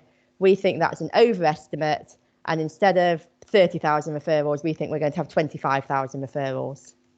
So you would just put in the 25,000 position, and immediately the slope of these lines has changed. So they're still going up, but it's saying if the rate of demand coming into the service was only 25,000 referrals each year for the health board, waiting lists will grow at this rate. So they'd be growing, but at a slower pace than we saw a moment ago. And say you had 10,000 referrals each year, then you can see immediately your waiting lists would get down to pretty much nothing within just over a year's time. You've also got a table that reads off the figures from the chart for you, so you don't have to sort of go along and down and try and read, okay, what month is that and what figure is that? You've got all the absolute figures here, and you've also got the percentage change for those awaiting assessment and awaiting treatment on a month-by-month basis. Now, we had a query about this morning, which was a really good point. So we've labelled this as adults, CAMS and neuro, and the reason for that is because it pre-populates with different figures depending on whether it's adults, CAMS or neuro. So for example, the conversion rate might be different between adults and CAMS. The acceptance rate might be different. But all the figures can be overwritten by you. So at the beginning, it talks about, you know, if you were typical and you had a typical acceptance rate and a typical conversion rate, this is what would happen. But because you can go in and change all these figures and it updates immediately, you're not restricted to looking at total adult or total CAMS or total neuro positions. You can use this on a team by team basis. So you could, for example, use it specifically for older adult teams or for early intervention psychosis teams. All you need to know is the figures that go in the blue boxes. So you need to know how many staff you have and how many contacts on average they're doing per day. But again, if you don't know the figures, you can leave them at the defaults and just change the ones you do know. You need to know how many referrals that team, as opposed to the total service, is getting in a year. If you know how many people are currently waiting, you can plug those figures in. And equally, if you know what the acceptance rates and the conversion rates are, you can plug those in. If not, you can just use the defaults. It still works, but the more figures that you can put in directly, the more accurate it becomes in its predictions. And the one I haven't mentioned actually is this one here at the top, which is the intensity, and that's saying, what is the typical offer per person on caseload? So how many contacts does an adult get during that referral before they finish treatment? And this might be a whole number, or it might be an average number, like we've got 9.8 here, which is the typical position. But again, you can change that figure. So you could say, well, actually, we're going to give people 12 appointments because we're going for really high intensity. Okay.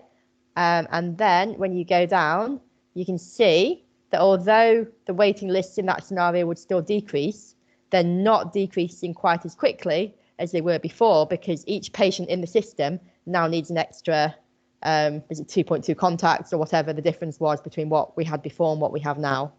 Okay.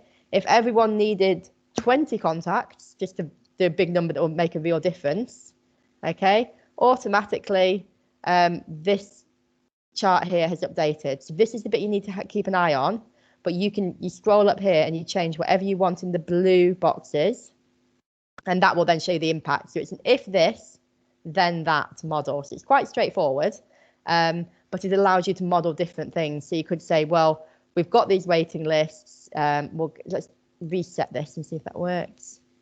So if you click reset, it will put it back to what it is when you open the spreadsheet. So after you've tinkered with too many things, you can think, let's just reset and we'll start again. Okay, so while I wait for this to happen, what I'm going to do this time is say, well, these are our referrals. We accept this acceptance rate, we accept this conversion rate, but I want to think about what would happen. So this is where we are at the moment. If nothing changed, it would be a flat line position. It's sort of one in, one out. What if we put a business case together and we manage to get some more staff? What if we manage to get 20 more whole-time equivalent clinical staff? Okay, So then rather than the 464, we might have 484. So we update that. It immediately tells you the new figure for how many contacts can be delivered each month. And now, rather than a completely flat line, we have that gradual reduction in waiting lists. Okay, but it's still saying that after 2 years, those 20 additional staff, they're making an impact, but you would still have, for example, 20,000 people waiting between first and second appointments. These are all, as I said, calculated based on your population and based on averages across the UK, because we don't have all of this data for every health board. But if you have that data locally, that's where the interactive nature comes in. That's where you come in and say, actually, this is our figure, or our acceptance rate is 99%. We take almost everyone. Okay. And then you can see what would happen if everyone who was being referred was being accepted. But the main variables to play around with are how many referrals you get and how many referrals you're expecting to get, and how many clinical staff you have. So this is really good for workforce modelling and predictive work around, you know, if we had money for X number of extra staff, what difference would it make? Or if we changed our service offer and everyone reduced and got, you know, 8.8 appointments on average rather than 9.8, what difference would that have? And all these figures are changing slightly every time you model something.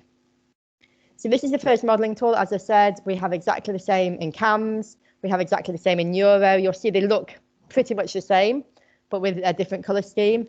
But the figures are different because they're pre-populated specifically for CAMS and Neuro. So you could, if you wanted, use any one of these because the maths is the same. But if you're not sure on some of the figures for your area, if you go on to, so for example, you want to model Neuro and you're not sure what your acceptance rate is, the benefit here is that it's pre-populated with that average acceptance rate. So you can use that as a starting point while you go and gather the specific information about your local demand or your local staffing. Okay, so I'm going to stop showing that one and just bear me 1 second. I'm going to share the second tool that we have. Let's see, I think it's this one.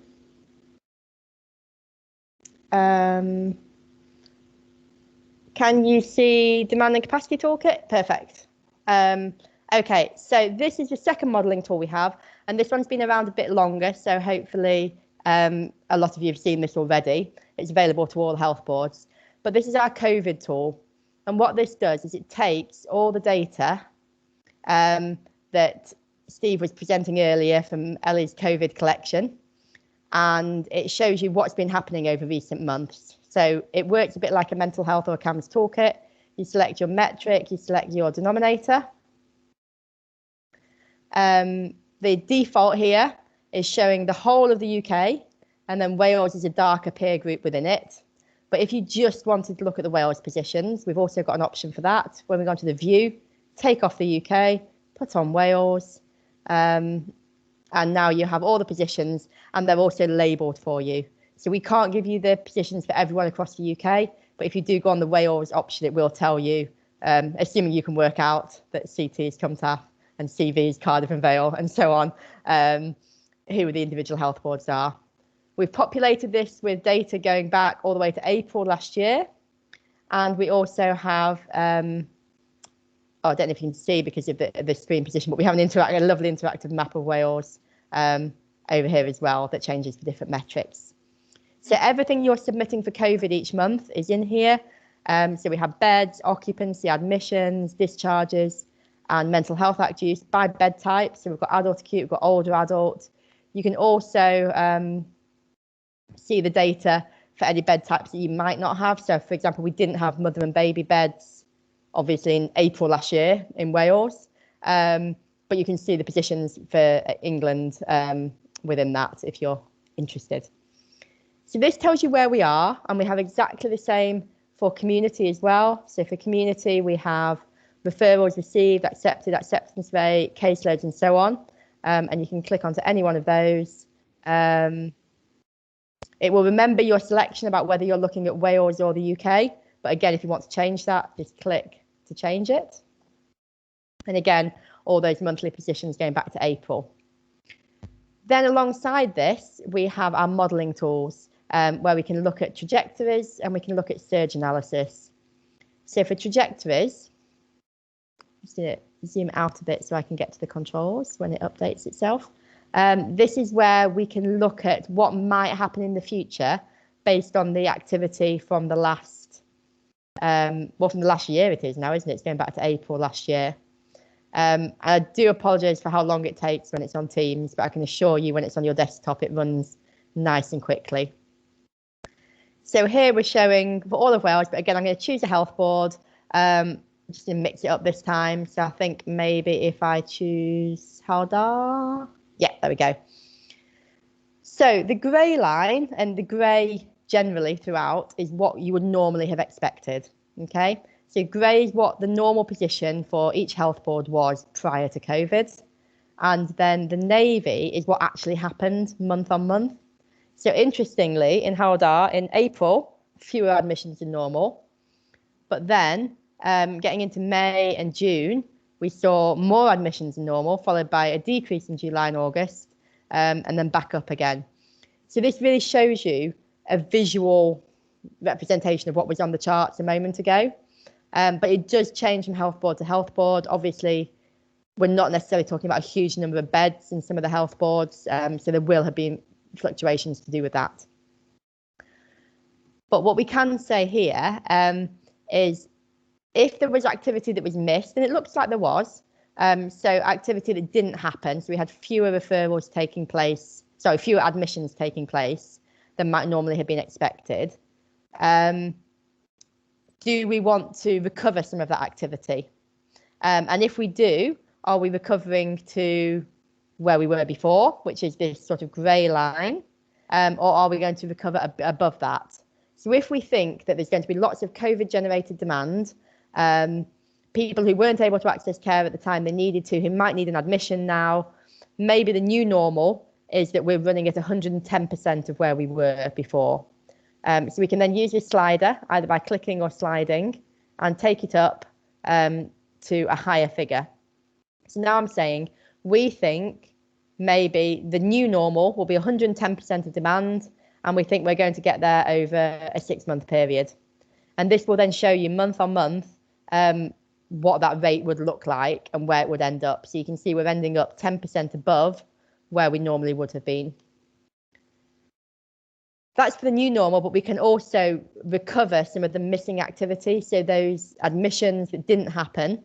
So we could say what proportion of those admissions that didn't happen do we think might still need to happen? And maybe we could say maybe it's 30%. So most people who needed to be admitted will have been. If they weren't admitted, then maybe they've been supported elsewhere in the community, or an admission has been avoided. But maybe a third of them will still at some point get to the point where they need that admission. And maybe that will be over a 5-month period. So what we've got now is that trying to recover 30% of that activity, plus spreading it over a 5-month period. So you have these figures about what month on month, what that activity might look like. We do all of this for community as well. And the community one probably makes a bit more sense because we're talking about people being referred to community care. And you can imagine that people might have not come forward and not been referred, but will still need a support. It's a bit harder to imagine that for admissions, because if someone's unwell enough to need an admission, you can't imagine them just waiting at home for 6 months to still in crisis and needing that. So this is an example for community, and this really tells a story for Hywel Dda.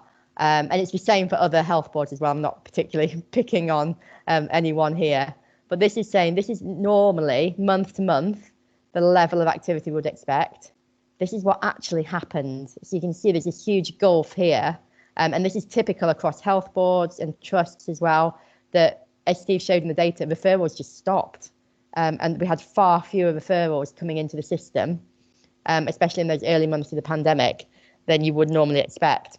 So again, the same logic applies. You can say, first of all, do we expect more referrals after the pandemic, or do we expect things to go back to normal? And over what point do we expect them to go back to normal? So maybe it will take 6 months. So we have a more gradual climb there. But we can also have that point where we talk about the missing activity. So I just put this back. Yeah, that's fine.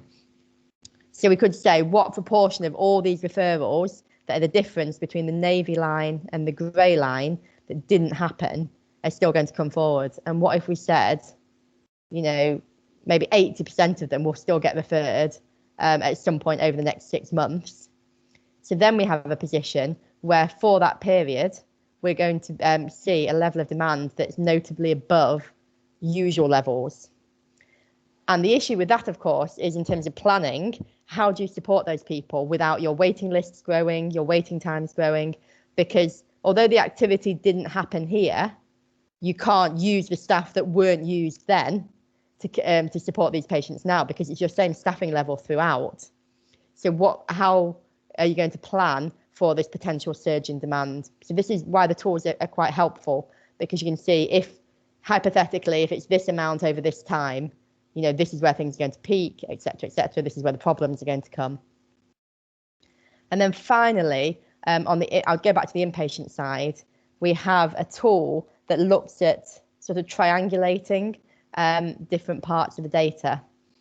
And the things that we look at are number of admissions that you would expect, number of beds you have in the system, and bed occupancy. And this tool, when it loads, looks at your ability to vary 2 of those, and it then tells you the impact on the 3rd. Okay, so it's preloaded with some data. This is all your data directly from the health boards. So this is giving, in this example that I've got loaded, this is positions from July to December and beds up to the 31st of December. But then it's saying how many admissions took place, how many admissions would you expect, and how many missing admissions were there. So for 9 Bevan, it suggests that 185 admissions that didn't happen between that 6-month period. So that's the difference between what happened and what normally happens. It gives you this figure of what was missing in a way. You've got your bed occupancy position on that date, your beds on that date, and then you can say, well, for the next 6 months, maybe we think a certain number of those 185 admissions might still appear. So you can either use the pluses and minuses here, or you can just type in directly and it will give you a figure there. So what I'm going to do when it lets me is I'm going to say, let's assume that maybe 2/3 of those admissions, so about 120. So I'm going to type in 120 here, extra admissions now need to be accommodated in the next period. Bed occupancy is staying the same here, okay? And that then says, well, the output variable, which is this sort of pretty blue one here, is how many beds you would need to accommodate that. So if you want to accommodate 120 more admissions, you don't want your bed occupancy to change, you would need 106 beds, and the difference between the beds that you currently have, which is 73, and the beds that would be needed, 106, is calculated here for you, which is 33. And you can do each of these in turn with the health boards.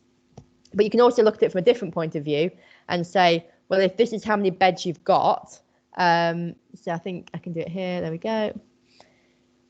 This will say you only have a fixed number of beds, you can't open any more beds, that's not possible, but you're still wanting to accommodate some of these admissions, then it will tell you, well, what will this do to bed occupancy? Is it going to break the system the way it has broken this tool with me trying to do it on Teams for you? There you go. And immediately it's jumped up and it said, whoa, something's going to be a problem here. So if we keep beds the same, this is actually saying even without any additional admissions, if you just go back to your normal level of admissions pre-COVID, it's not going to work. But let me just do 50 additional admissions here. And it's now saying, computer says no, that would take you to 124% bed occupancy if you were operating on 73 beds. But what you can change here is say, well, maybe I can find an extra 10 beds. So if I had 83 beds instead, what would that do? Well, it would be 109% occupancy. So you're getting there, but you might need a few more. So what if it was 89 beds that you could find? So that's an additional 16 beds. And that's 101% bed occupancy, which is sort of within tolerance. So in order to accommodate 50 more admissions in a 9 Bevan over a 6-month period, you would need, without spilling out of your available bed occupancy, you would need an additional 16 beds beyond those beds that were in place on the 31st of December. So that's a bit of a whistle-stop tour for you, but I know some of you used this before. I just wasn't sure if everyone has used the sort of the different functions within it. But it's quite straightforward. You've got this user guide, so you can click through different bits here and it talks you through. And we also have adults, which I've just demoed to you. We also have children's services, which will load when it's not being slow on Teams, which it works in exactly the same way for inpatient and community. And then finally, I'm not going to click because I think I've tested it enough, but learning disabilities data is also loaded in this. So whatever your area of work, there is a part of the tool that you can use. So inpatient and community across adults, children, and then that learning disabilities as well.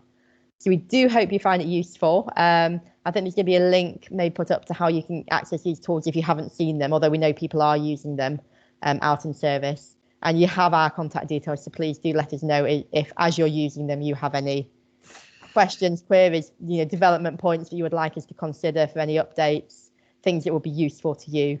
But the main point to take away from this is it's all real data. So in both the tools that I've shown you, it is pre-populated with data from across the UK and from within Wales. It's real figures, and therefore you can have some confidence that it will give you realistic scenarios or realistic outcomes to the scenarios that you put in and have a play around with. I'm now happy. I can't see the chat, but I'm happy to take any questions if there are any. Or hand there's a few, Zoe, and we've discussed this. I think Lorna and Emrys is around the context of that, and again, our colleagues in the DU are sort of doing some work, bespoke work within that. I think the sort of question from Lorna, and I know I got the same one from I think it was Betsy, around about trying to break this down into individual patient groups like older people. I think what we need to do is to, this was an experiment. We've worked and put in a lot of intensive work, and I know people like yourself, Lorna, and others were there to try and get a tool that's useful. I think it's probably worth us thinking again and maybe getting around with some health boards to see where we go next with this tool.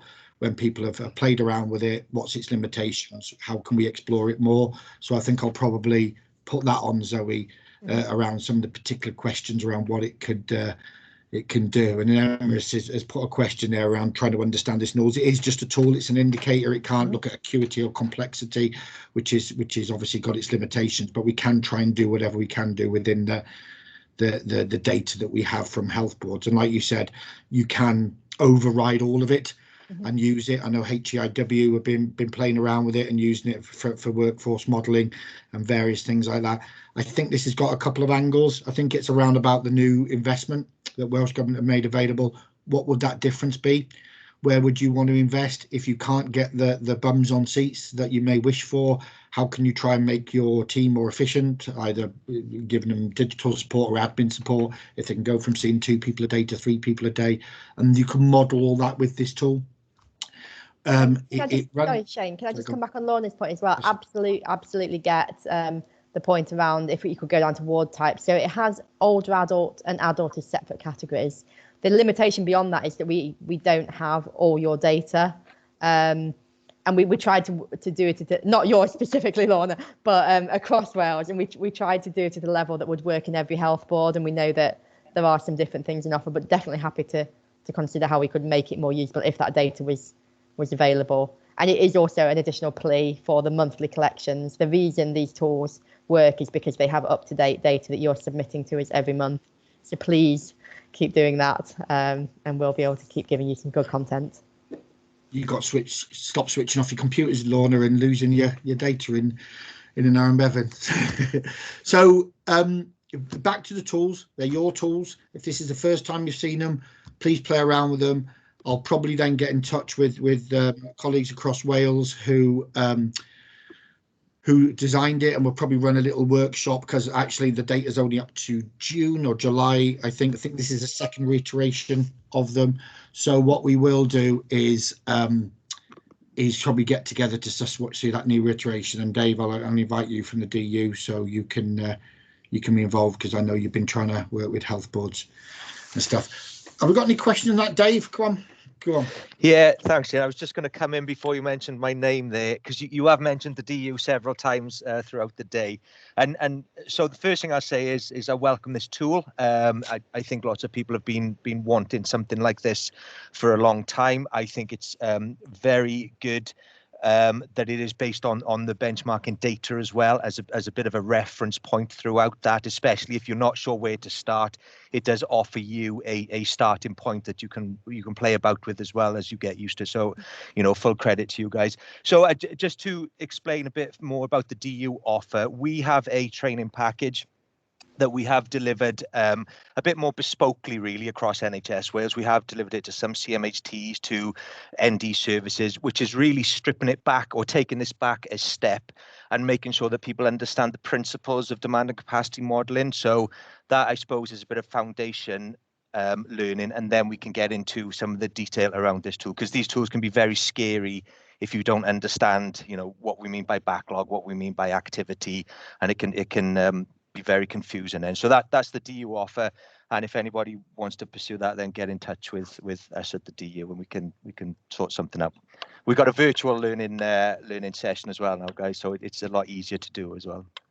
Cheers, Dave. And I think you've raised a point around making sort of local clinical leaders, local managers try to understand how you use these tools. We are in unpredictable tool. The whole point of this was around about the sudden changes in services with COVID, unprecedented in any part of the health service. So constantly using them. This isn't something you do once a year. It's something you constantly have to look at. What's the next month? What's the next 2 months? If you're not ahead of the game, we will be overwhelmed. Money's been made available now. Where you put that money, where you invest in services, should be intelligently led. And I'm quite sure it is in many health boards, but this is just one tool in your armory to make sure you're making those decisions based on the data and the information that we can best provide. So thank you, Zoe. Offers there from, again, going back into the tool. We will pick up conversations with benchmarking again about the next 6 months of those tools and around how we develop and use it. So that's the end of that sort of session. I've got some thoughts. We've had a lot of data today, a lot of information. I'm sure some of you will ponder it. Again, it will all be made available online.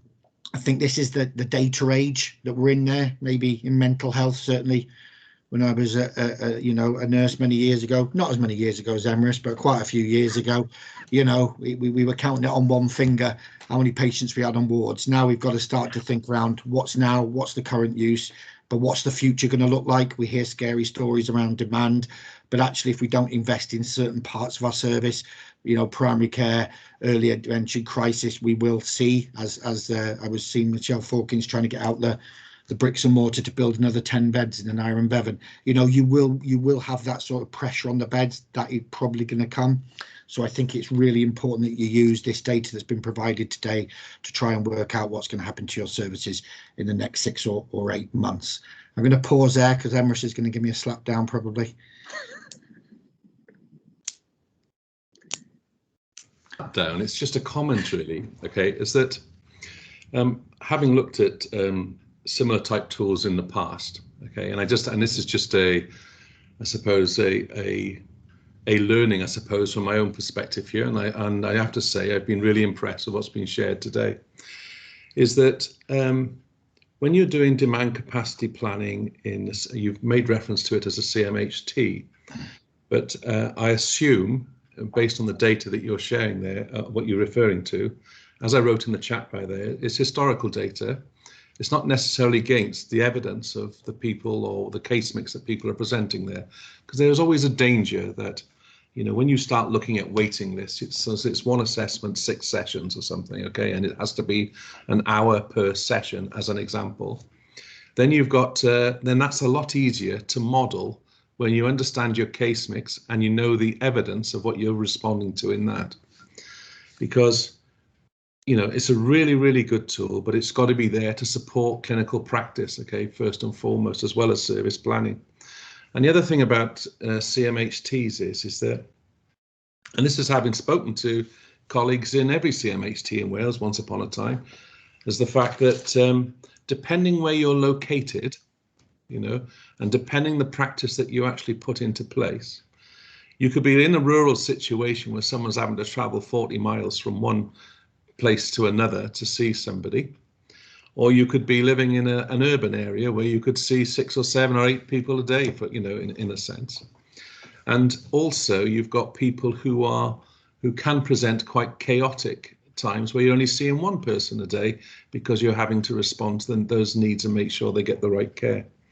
So when you're looking at, so there's something about numbers, case mix, travel time, meetings that people go to, you know, I don't know, supervision of things, you know.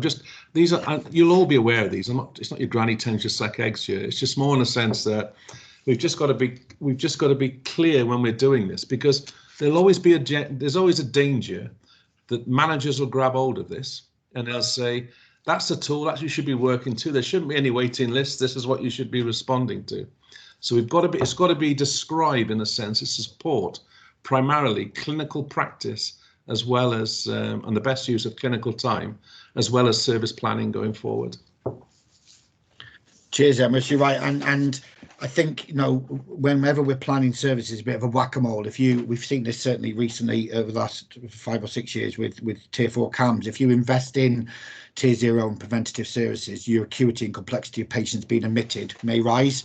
So you've always got to be thinking around, you know, all the other parts of the service when you make changes to one. And you're right about efficiency. These are not numbers in there, but I do think it gives you that tool to say, actually, could we see slightly more people? Well, how do we do that? We enable our clinicians to spend more direct care time. So maybe our electronic notes aren't quite fully there yet across all of Wales, so that's something that helps people. The administration support that some people really value to allow them to provide direct care times. You're absolutely right. It's around to say, how can we maximise and optimise the clinical staff to do what they do best? But it isn't just numbers in a box where we can suddenly see from 2 people to 10 people. It's about doing that in partnership with clinicians, and I'm sure that's the training that Dave does with that about the use of this data cautiously, but still use. So that's the end of our session today. The information will be made up about next steps. So with the CAMHS, we kind of agreed, and people have sort of been emailing me around focusing on 2 or 3 items. So we'll go away from this, and I'll speak to Emrys and the vice chairs and some of the other people around there around actually are there 3 or 4 items that we should be focusing on over the next 3 or 4 months that maybe it's got some very large and warranted variation. The FDU, HIW, the DU, and all the other things with you in are all looking at this data as well. So if health boards go away and think, actually, what are the burning bridges in this data from our health board, where the things we can know, you know, both locally, and you can do it locally, but we might be able to offer some national support either through the network, the DU, the NCCU, or HIW, to try and support some of that deep dives into some of that information, so we can understand it in its context of the Welsh provision of services. So I only got one thing to do, and that's thank Steve, again, making 70 slides very interesting. The big thanks is to Zoe. And for those of you who've been around for the last 9 years, Zoe is leaving us to go to leaving us. She's not leaving me, she's leaving Steve. But she's always been a very good friend of Wales. She's always provided data at the drop of a hat when I've needed it for various things, and always been there to support your annual submissions. So Zoe's going off to join a big scary trust in Manchester. So my thanks to Zoe, and I'm sure the colleagues on this call will say thank you for that if this is your last event, but you can always come as an observer from England and we'll throw tomatoes at you and other things. So thank you everyone for joining. I hope you've enjoyed the day. I hope it's been informative. This is the start of a journey with this data, and we'll be coming back to you around, okay, what's next in that. So thank you, Steve. Thank you, Zoe. Thank you, the rest of the benchmarking team. I hope everyone enjoys their afternoon, and thank you very much.